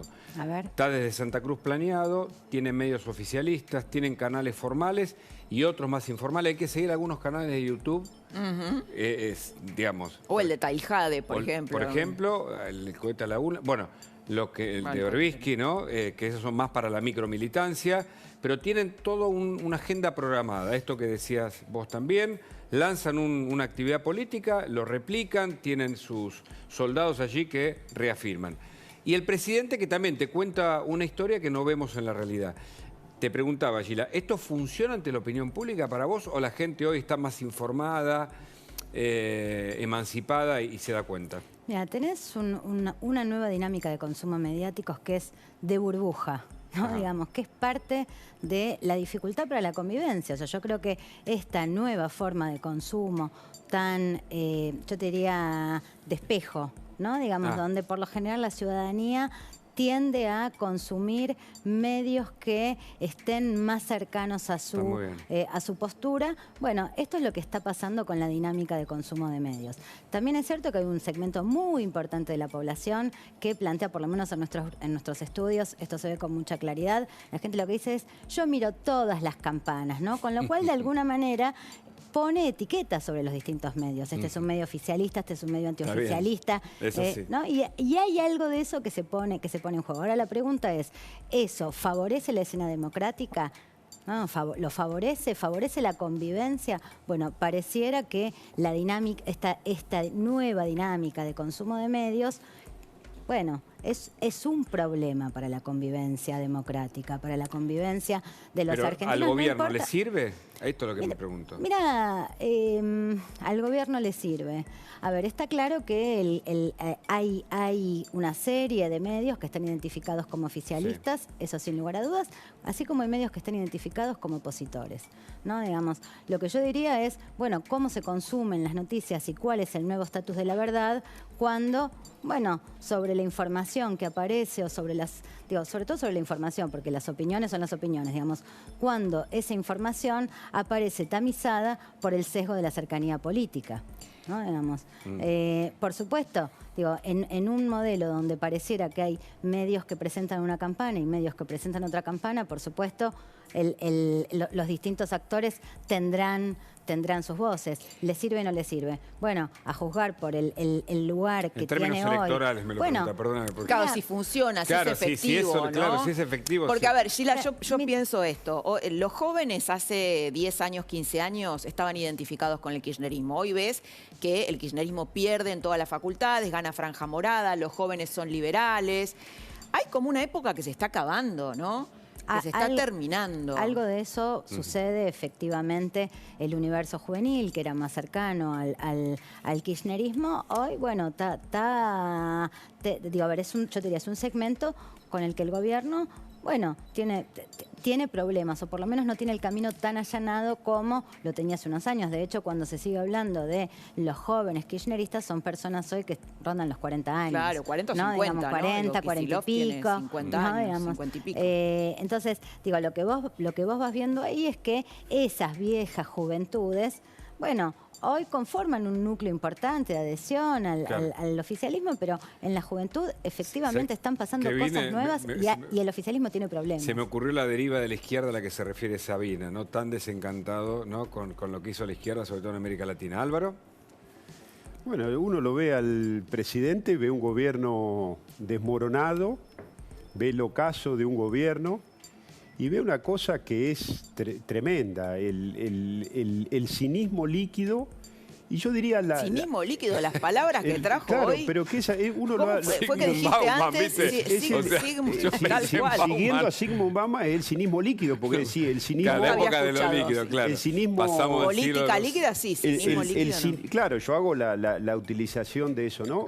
Pero además es la... Te diría Perdón. Uno lo ve a Alberto, y ¿qué expresa Alberto cuando habla? La normalización de la desvergüenza. Esto es el presidente testimonial que tenemos, no solo para los argentinos, para el mundo, pero acá hay un gran derrotado también, y hay que decirlo, ¿no? Que hace esfuerzos a 4 manos para tratar de que prosperen sus parches truchos, digo yo, porque todo su política es trucha, que es Massa, es el gran perdedor, ¿sí?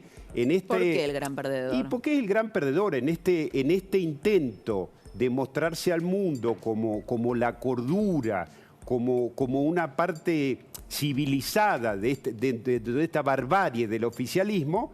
La realidad le da contra la pared que el gobierno vuelve a echar manos a los colectivos de piqueteros, de camioneros, a la política del garrote. Además hace una alianza Matías Tombolini, que es un hombre de Massa, Laura, con la estructura de camioneros. Vuelven a los métodos del garrote de Moreno.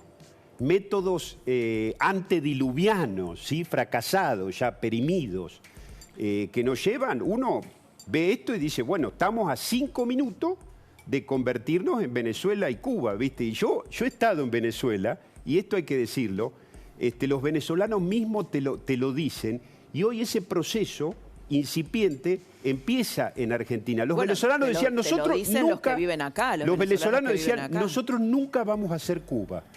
No tiene nada que ver, es otra cosa, eso no puede pasar. ¿Y ahora qué te dicen los venezolanos? Extrañábamos la época en la cual estábamos mal. no nos dábamos cuenta que estábamos mal, pero éramos felices. No, la gente se va de los lugares, claro, porque obviamente no está bien. Sheila, ¿querés decir algo? Y le quiero preguntar a Román. Muy pequeño. Sí, claro. Me da la impresión de que ahí hay algo. Efectivamente, yo creo que ha habido un desacierto, una equivocación, sobre todo porque el gran activo de Massa venía siendo su capacidad para los acuerdos, para la negociación, para estimular la participación ciudadana. Digo, me da la impresión de que había fundado un tipo de gestión basado en bueno, sentarse y negociar con todas las partes, ¿no? Tratar de llegar a un punto clásico, ¿no? Exactamente, tratar de llegar a un punto de encuentro, y creo que eso de alguna manera le permitió lo que está pasando en los últimos meses, que es un crecimiento y te diría un cambio incluso sobre su figura. O sea, eso es algo que es indiscutible. Por eso considero esta escena una especie de desacierto que, bueno, o sea, incomprensible, ¿no? Digamos, porque creo que termina antes lastimando que beneficiando al propio oficialismo, ¿no? ¿Hay un modo apriete o un modo kirchnerista? ¿Y qué pasa con Massa en eso, Alfredo? Vos desde la perspectiva económica. ¿Qué implica para los mercados esta decisión? Massa es kirchnerismo, o sea, él termina de demostrar que ese método, digamos, para controlar la inflación termina siendo absolutamente lo que venimos haciendo hace muchísimos años en la Argentina, ¿no? Intentar de controlar, y ahora utilizando al sindicalismo, que es en parte, digamos, una estructura mafiosa y que utiliza el apriete y distintas herramientas para poder controlar precios.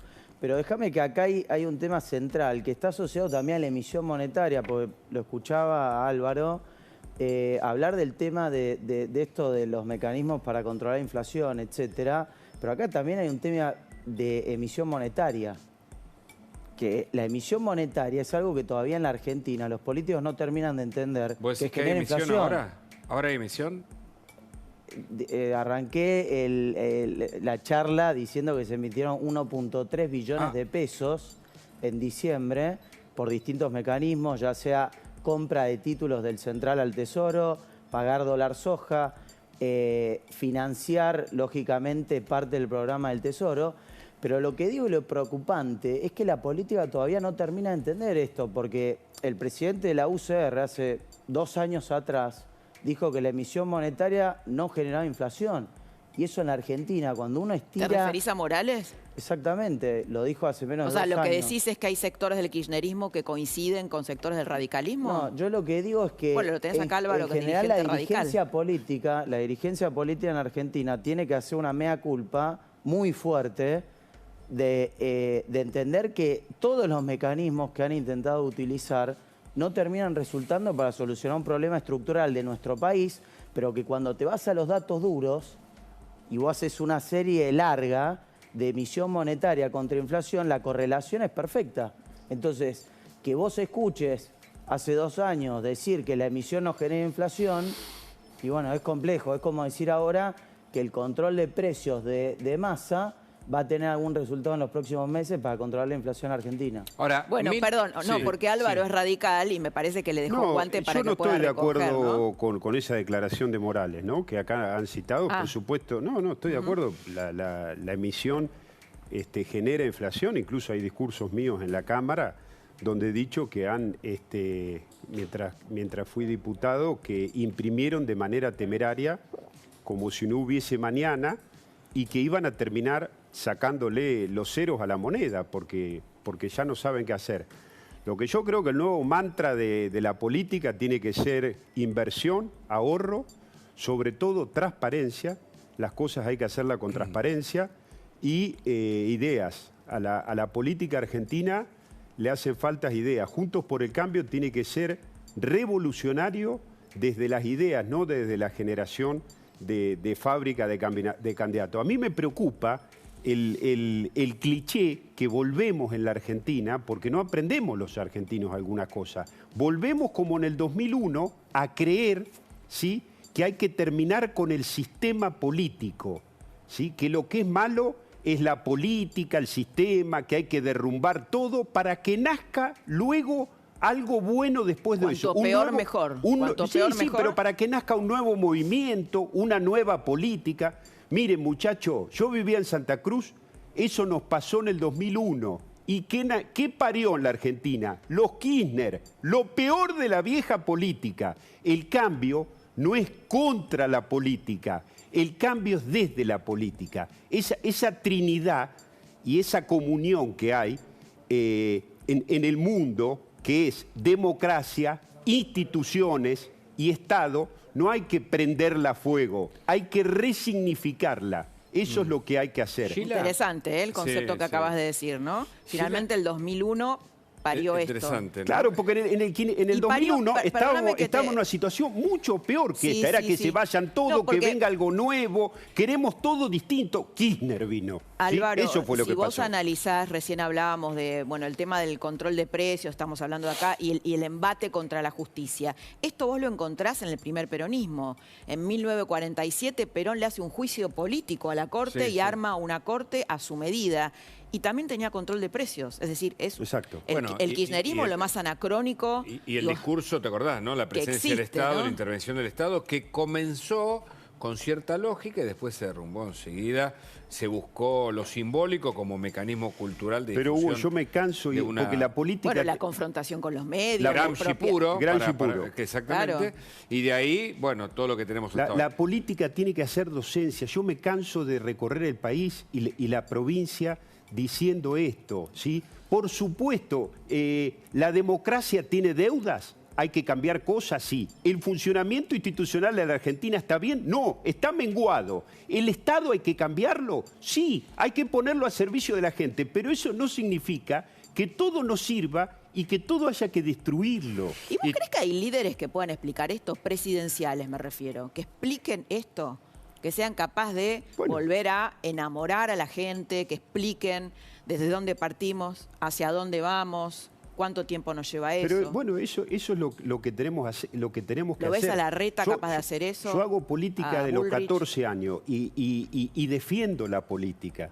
Porque lo que hay que cambiar es los malos políticos. Yo no conozco a ningún cirujano que vaya a operar a un hospital y digan, miren, yo soy el mejor. ¿Saben por qué? Porque nunca operé. Eso me convierte en el mejor. Claro. ¿Sí? No existe eso. Lo nuevo no es automáticamente bueno. En principio es nuevo. Después vamos a ver qué es. ¿Sí? Gila, en esta instancia hay un crecimiento del liberalismo, ¿no? Claramente Milei está sentado. Muchos dicen que puede ir a una segunda vuelta. ¿Qué ves del comportamiento social? ¿Ves que va a aprender toda la idea que esté detrás de los halcones, el cambio abrupto? ¿O ves la moderación como mecanismo y el diálogo como mecanismo de seducción pensando en un año electoral? Mira, dos cosas. Primero, ¿qué es lo que pasa hoy con los liberales? A lo largo de todo 22 lo que nosotros vimos es un fenómeno muy fluctuante.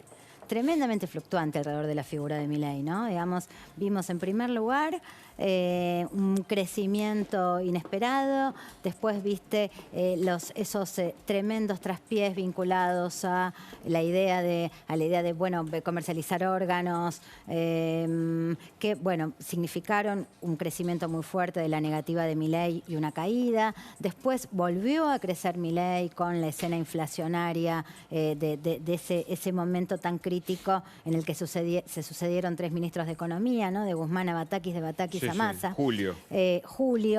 Y después, bueno, volvió, en los últimos 2 meses volvió a caer un poquito. Yo te diría, es una figura hoy por hoy que es un árbitro de la escena. Es un árbitro, ¿no? Digamos, ¿qué significa ser un árbitro? Va a dirimir un poco las posturas de las dos fuerzas mayoritarias. Hoy por hoy las dos fuerzas mayoritarias están integradas por oficialismo y oposición, o sea, y Juntos por el Cambio, ¿no? ¿Sabes por qué te lo preguntaba esto? Sí. Dicen que la gente hoy piensa de una manera, pero a la hora de votar, el argentino es más conservador de lo que se supone. Coincido. ¿Coincidís? Bueno, Coincido. a eso quería ir. Entonces, Coincido. hay como distintos planes electorales, ¿no? El gobierno tiene uno y la oposición tiene más que uno. ¿Qué te parece a vos que la gente se va a acercar a aquel que proponga una ruptura, reforma laboral, reforma impositiva, bueno, cambios drásticos porque la sociedad acompaña según dicen, o aquel que diga no, hay un diálogo para hacer y hay que construir sin grieta, volviendo al discurso que se nos ofreció en algún momento y que no funcionó? Déjame decirte 2 cosas. Sí. La primera es, la escena está abierta, muy abierta. todavía es una escena, digamos, donde es difícil, o sea, digo, hay cosas que ya sabemos, ¿no? Pareciera haber un poco de fin de ciclo, pareciera haber hartazgo o sentimiento antipolítico generalizado, lo cual no impide que haya preferencias por políticos clásicos, eso está pasando, yo te diría una escena de gran fragmentación de los liderazgos, y al mismo tiempo lo que sí está claro es la demanda es de cambio nítido, ¿no? Digamos, de un cambio que puede identificarse. Y eso yo te diría que en la jerga pareciera ser más halcón que paloma, ¿no? Digamos, o sea, como que estás ahí pero la demanda es, por lo menos entre los cambistas, es un cambio a rajatabla, con gran nitidez. Entonces, yo te diría que eso también explica un poco el corrimiento que ha tenido Larreta en el último tiempo, ¿no? Digamos, donde las ideas del consenso y gobernar buscando el acuerdo de todos, bueno, han terminado en la exclusión de un actor, ¿no? Digamos, o sea, conversamos con todos menos con el kirchnerismo, ¿no? Entonces, me da la impresión de que eso, de alguna manera, tiende a querer o intenta interpretar la demanda de la época, ¿no? Digamos, por eso también me parece que esta demanda de cambios nítidos, de posturas duras, claras, ¿no? Digamos, de fuerte convicción, de fuerte carácter, también explica un poco el volumen de la imagen y el comportamiento electoral dentro de las hipótesis, ¿no? Una escena todavía abierta que tiene hoy Patricia Bullrich. Creo que tampoco se puede descartar a Macri como figura electoral, que también es una figura de fuerte nitidez. O sea, yo te diría, es el padre de la criatura. Entonces, digamos, el ADN ahí no está puesto en discusión, ¿no? Digamos, claro, o sea. Claro. Tenemos una mesa política de lujo, ¿eh? Y ahora también tenemos el momento de Laura Di Marco. Adelante, Laura. Hugo, ni halcones ni palomas. Recién Sheila hablaba de halcones y palomas. Pajaritos. ¿Te acordás de cuando Nicolás Maduro hablaba con pajaritos? ¿Cómo olvidarlo? Y decía que ese era Chávez. Bueno, Nicolás Maduro va a tener una bilateral con Alberto Fernández. De hecho, ya hay una avanzada de la inteligencia venezolana aquí en Buenos Aires, así que mientras estás caminando te podés encontrar con una avanzada de Nicolás Maduro, que están revisando los lugares donde él va a estar. Se va a encontrar con Alberto Fernández. Vienen aquí, estamos aliados con los peores del barrio. ¿A qué vienen? Vienen al 24 de enero, que se va a celebrar una reunión de la CELAC con estos señores. Díaz-Canel, son todos muy demócratas, como estás viendo, el jefe de Estado cubano, y Daniel Ortega, el jefe. Todavía no se sabe si viene Daniel Ortega o viene su canciller. Bueno, se van a reunir aquí en Buenos Aires. Si estás pensando en vivir en un país normal, donde funcione la seguridad, la educación, la economía, no serían estos los aliados que garantizarían ese resultado. Pero vamos a ver algunos antecedentes de los aliados con los peores del barrio. Bueno, estos países con los que Alberto Fernández y Cristina Kirchner quieren pegarnos tienen denuncias de la ONU por violación sistemática de los derechos humanos. Esto es paradójico en un gobierno que se posiciona en la defensa de los derechos humanos. Hay persecución y tortura a opositores. Hay, como sabés, carencia de elecciones libres y de prensa libre, y hay nepotismo, por ejemplo, bueno, en el caso de los Castro ni que hablar, ¿no? Décadas gobernando ellos, y en el caso de Ortega, él está gobernando con su esposa, que es la vicepresidenta. Bueno, hay en estos países represión de grupos parapoliciales a la disidencia. En el 2018 hubo protestas muy importantes en Nicaragua, hubo más de 300 muertos en estas protestas. Hay una investigación en marcha de la Corte Penal Internacional que investiga los crímenes de lesa humanidad de Venezuela. Esto está en marcha. Nicolás Maduro intentó postergarla, pero finalmente se va a reactivar. La Corte Penal Internacional, ¿no? Es muy importante esta corte y se mete en el caso de Venezuela, se está metiendo en el caso de Venezuela por la gravedad de los crímenes. Según Human Rights Watch, una prestigiosa organización de derechos humanos, Cuba tiene por lo menos 1000 presos políticos. Obviamente desde la oposición hubo repercusiones. Vamos a repasar un tuit de Ricardo López Murphy, que a la vez es un proyecto de declaración repudiando la presencia de estos dictadores. A ver si lo podemos mostrar. Dice el gobierno, esto es un tuit de Ricardo López Murphy, que como te contaba, presentó un proyecto de declaración. Dice: el gobierno de ineptos e infames que preside Alberto Fernández ha invitado a Maduro, Ortega y Díaz-Canel a la Argentina. Mi absoluto repudio ante cualquier ingreso de dictadores a nuestra patria. Su sola presencia es un insulto a la democracia y a nuestra Constitución Nacional. Pero hay más, porque hay una propuesta de Nicolás Maduro que la va a contar. Hay un tuit de Jorge Forí que la va a contar y que tiene que ver con armar un bloque regional con nuestros hermanos mayores, dice Forí, referenciado en Moscú y en Pekín. Mira, este es el tuit de Forí.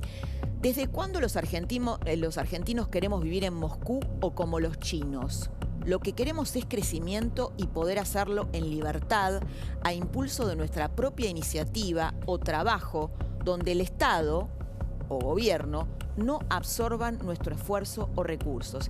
Y hay otro donde lo explica más claramente Forí, que es la intención de Maduro cuando le propone. Maduro dijo hace un par de días que le había propuesto a Alberto Fernández un bloque de países donde estuviera la Argentina, donde estuviera Brasil, probablemente Ecuador, con referencia, acá lo dice con mayor nitidez.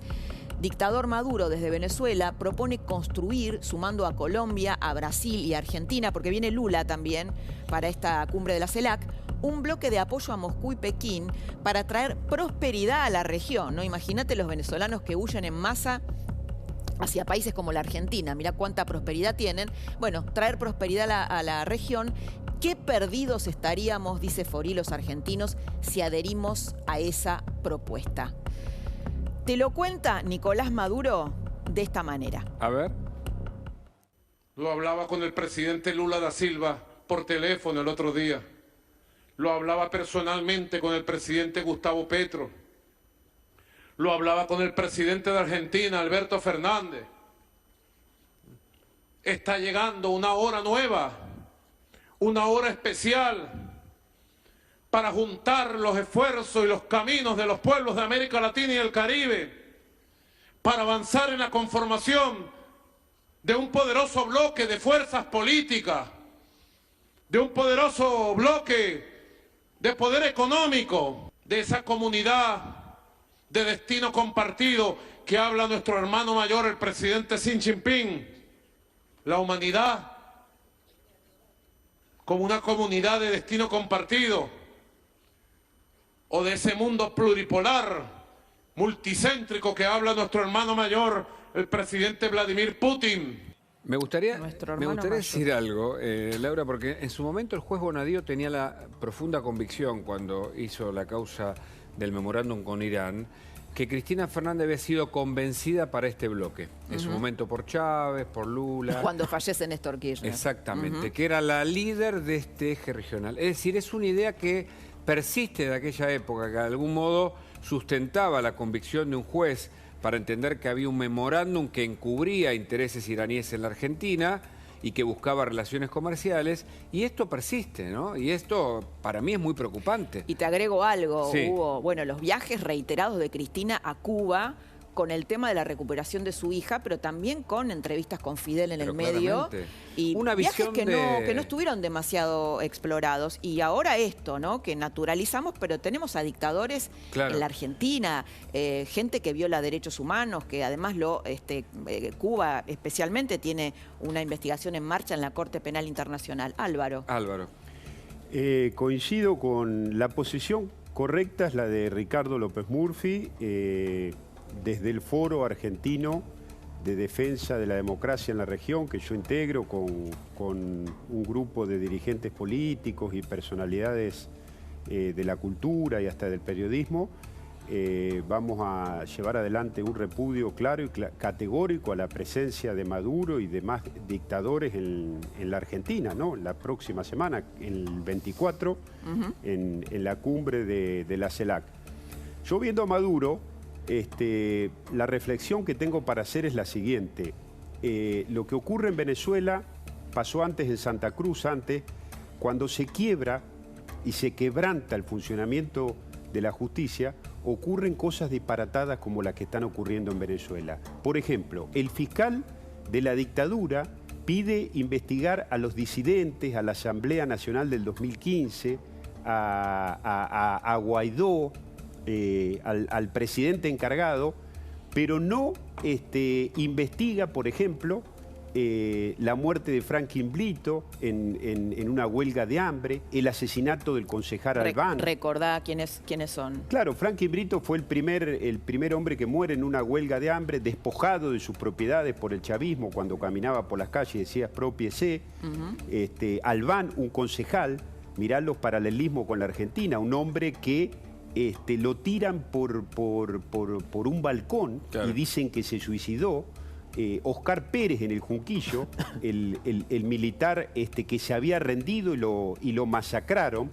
Baduel, el ex ministro de Defensa del chavismo, que ellos mismos lo asesinaron en la mazmorra, como están asesinando a miles de venezolanos, que los tienen en un lugar donde le ponen un colectivo con monóxido de carbono y lo van, los van asesinando. Esos son los socios de este gobierno liderado por la vicepresidente, que se llena la boca de hacer marchas en defensa de la democracia. Y cuestionando, bueno, y hablando de la dictadura, última dictadura militar, ¿no? Le quería preguntar que económicamente, antes de preguntarle a Sheila el análisis político sobre este tema, económicamente, ¿qué significa esto para la Argentina? Porque claramente la Argentina está cada vez un poco peor, con datos sobre la pobreza, la indigencia, una economía con un peso que no sirve. Me hace acordar al billete de Venezuela, el peso argentino. Hay que empezar a trazar ciertos paralelismos. A la gente que se va de acá en general, lo que pasó también en otras autocracias. Y entonces el gobierno no es, digamos, la ideología puede más, o la permanencia en el poder, o esa búsqueda que la salud en general del país. Sí, bueno, es contundente lo que decís y es lo que está pasando en la Argentina. El tema que se ha utilizado a distintos mecanismos, entre ellos el cheque en blanco del Banco Central, como una forma de financiar campañas políticas y financiar, digamos, a un sector de la sociedad argentina que, a partir de no tener educación, que es los sectores más vulnerables en nuestro país, tiene una dependencia cada vez mayor hacia el Estado. Claro. Entonces, vos tenés los dos lados, tenés el cheque y por el otro lado también tenés el control de ese sector de la ciudadanía, que lamentablemente es un sector que no va a poder evolucionar con gobiernos así, ¿no? Que lo que buscan es eso, el incentivo a que vos tengas cada día mayor dependencia. Eso llevado al extremo es lo que sucedió en Venezuela y lo que va a seguir sucediendo de la mano de Maduro, y es lo que Argentina debería intentar de evitar, y sobre todo por los próximos años, porque el deterioro social, no solamente económico de nuestro país, es muy grande estos años, estos 20 años del 2001 en adelante.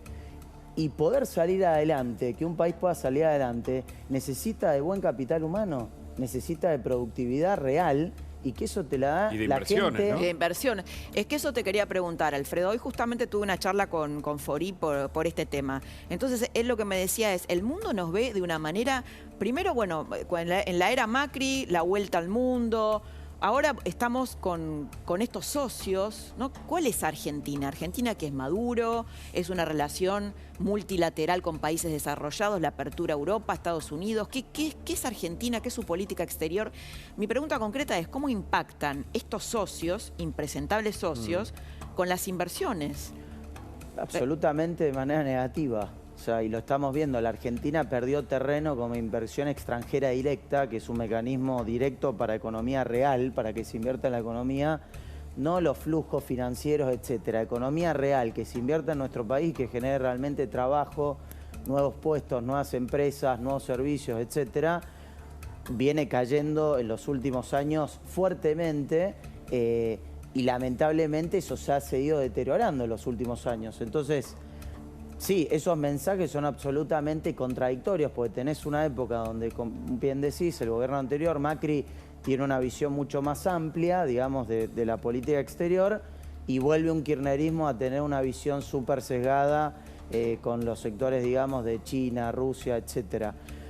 Eso se llama, a mi entender, inmadurez de los sectores de la clase política, porque la Argentina, si no tiene algunas políticas de Estado, es imposible que pueda salir de esto en el largo plazo. Yo lo escuchaba a Massa el domingo cuando él decía que hay que separar las aguas entre el problema de la Corte Suprema de Justicia y tratar las leyes económicas.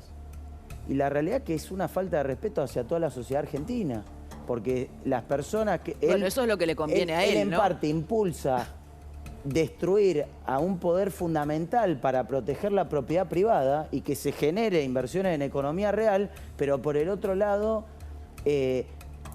dice por qué la oposición debería tener la madurez de sentarse a discutir con nosotros leyes económicas para este año para nuestro país. Entonces ahí es donde veo hay muchísima inmadurez. Sheila, ¿qué pasa con el problema de la Argentina que se identifica ideológicamente con, no sé, con regímenes autocráticos en este caso? Recién se hablaba acá un poco como de la idea de socios. Yo diría, no son socios, son malas compañías circunstanciales, o por lo menos me parece que ese mote le cabe un poco mejor.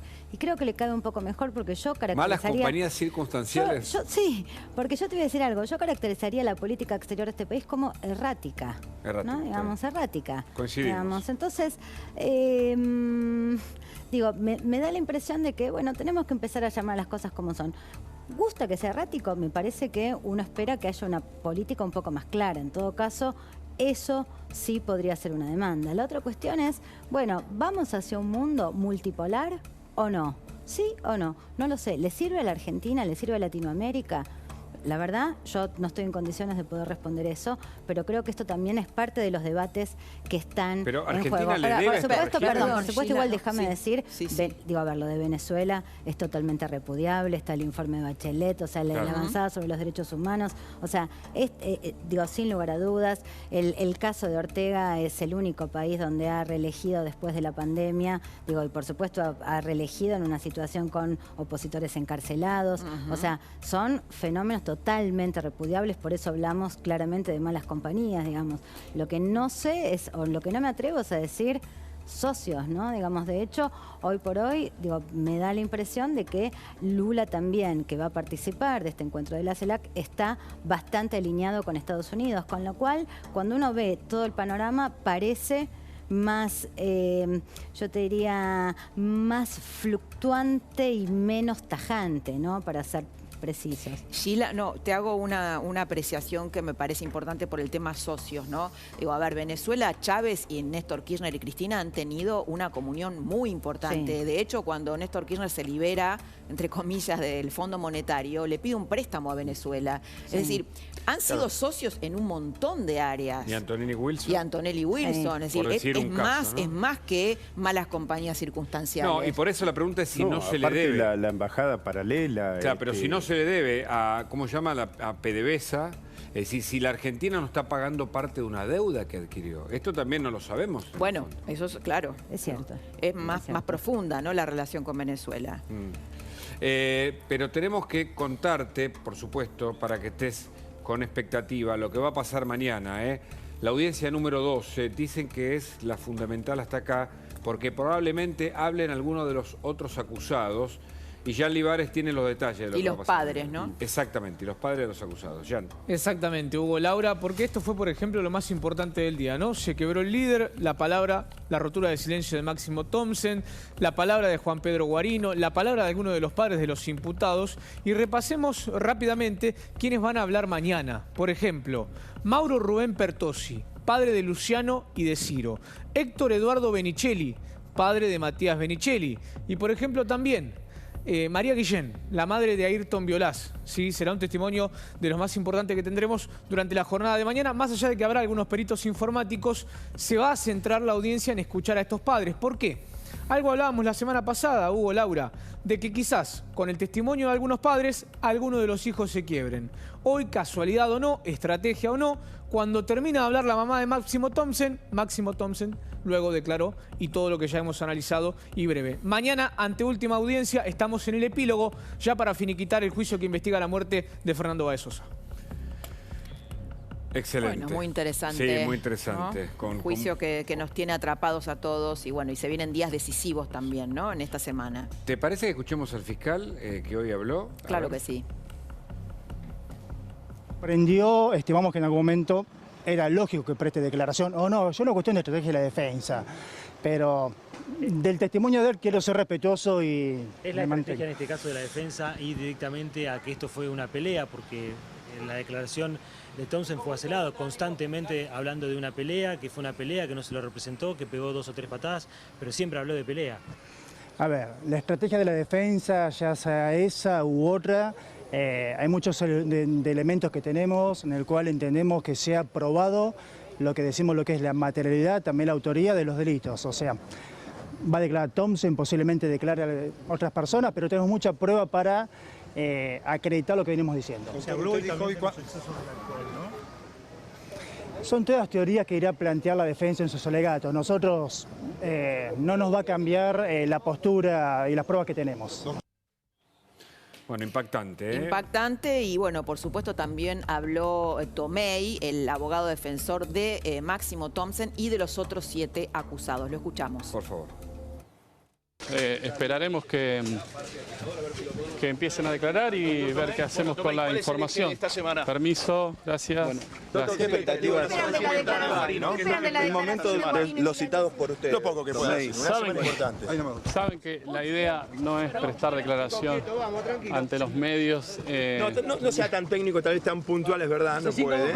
Pero bueno, es una semana muy importante, ¿no? Porque ya tal vez viene todas las semanas son importantes, el juicio está por finalizar, así que veremos qué pasa. ¿Puede ser un día bisagra? No sé por qué lo decís. Jean, ¿cómo sigue esto? Bien atendida Carla Ricciotti porque después se venía todo el vendaval de declaraciones que marcábamos. Reitero, mañana algunos padres de los acusados, peritos informáticos también, ante última audiencia, miércoles se van a cumplir los 3 años del fallecimiento de Fernando. Habrá propiamente en Dolores un acto de sus padres y obviamente se van a reflejar en todo el país para después, 23 y 24 de enero, los últimos alegatos y ya el 31 de enero la sentencia. ¿Qué va a pasar? Obviamente estaremos atentos a finales de enero por este juicio que investiga la muerte 31 de enero la sentencia. Bueno, qué día fuerte. Pero dijiste algo de peritos informáticos. ¿Esto para qué es? Es justamente para seguir repasando los videos, apertura de celulares. Es una cuestión técnica, pero vuelvo a lo mismo. Nos vamos a centrar en la palabra de los padres. Se presume que será en el mismo horario. Se estima que 7:30 de la mañana lleguen los imputados para comenzar a las 9. Recordemos, hoy hubo un pequeño imprevisto para uno de los abogados de la querella, por eso inició la audiencia recién al mediodía, pero se presume que 9:30, 10 de la mañana comience la anteúltima audiencia. Alfredo, ¿el dólar hasta dónde va a llegar? Está 3,70 y pico, ¿no? Gurú no soy, porque esto es... Pero sos un buen economista y olfateás lo que puede venir. No, sí te puedo decir que cuando uno analiza la base monetaria extendida, o sea, todos los pesos en la economía argentina contra las reservas, esa correlación, ese ratio, debería darte arriba de 400 pesos. Técnicamente da 427 pesos a hoy, ¿no? Con lo cual parecería que falta un recorrido bastante importante. Lo que sí me parece importante es que el dólar Qatar te pone un piso a los financieros. El dólar moritán, como diría Dipache, ¿no?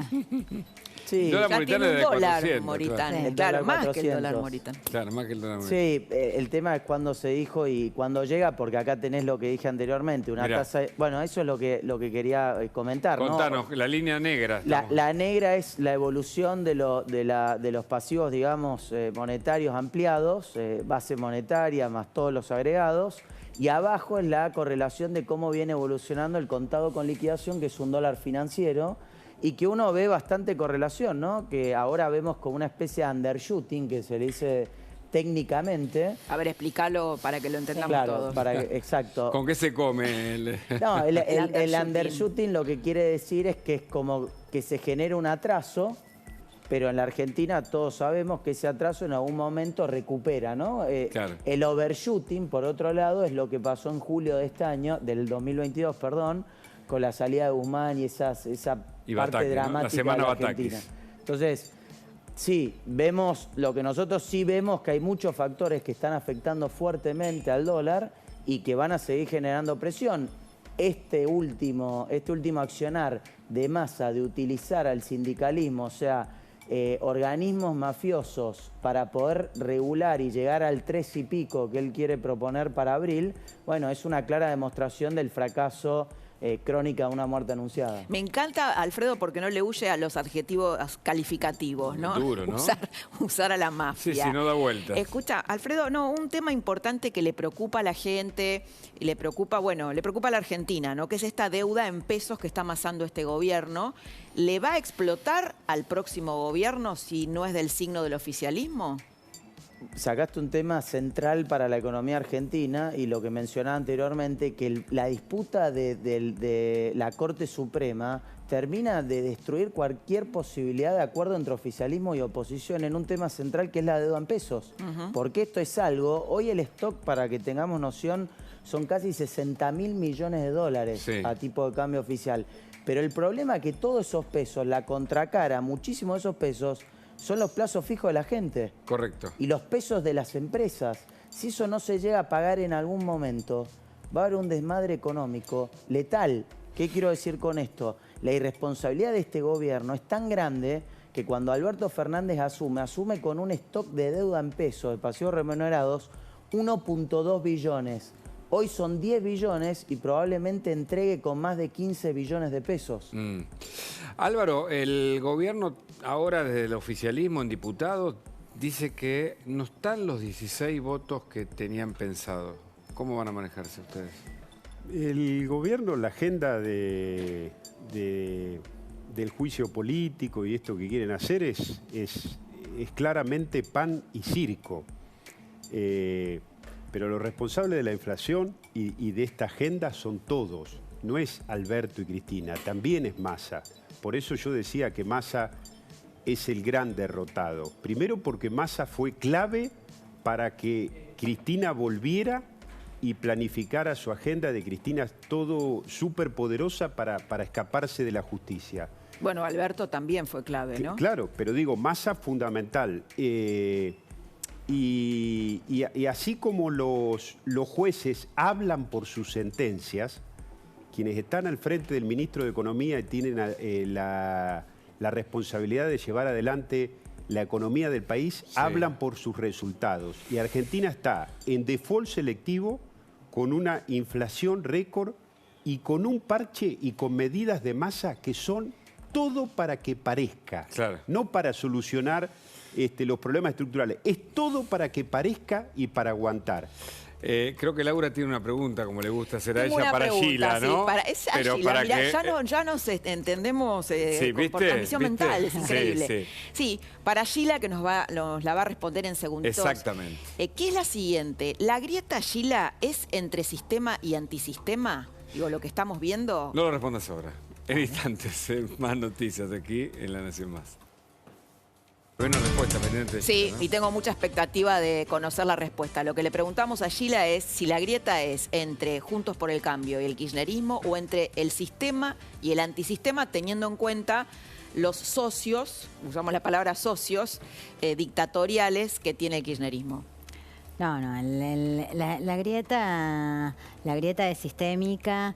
Y a pesar de que domina el sentimiento antipolítico, te dirían 8 de cada 10 argentinos, a pesar de estar atravesados por ese sentimiento, muchos de esas personas siguen optando por figuras de la política clásica, sea de Juntos por el Cambio o de la oposición.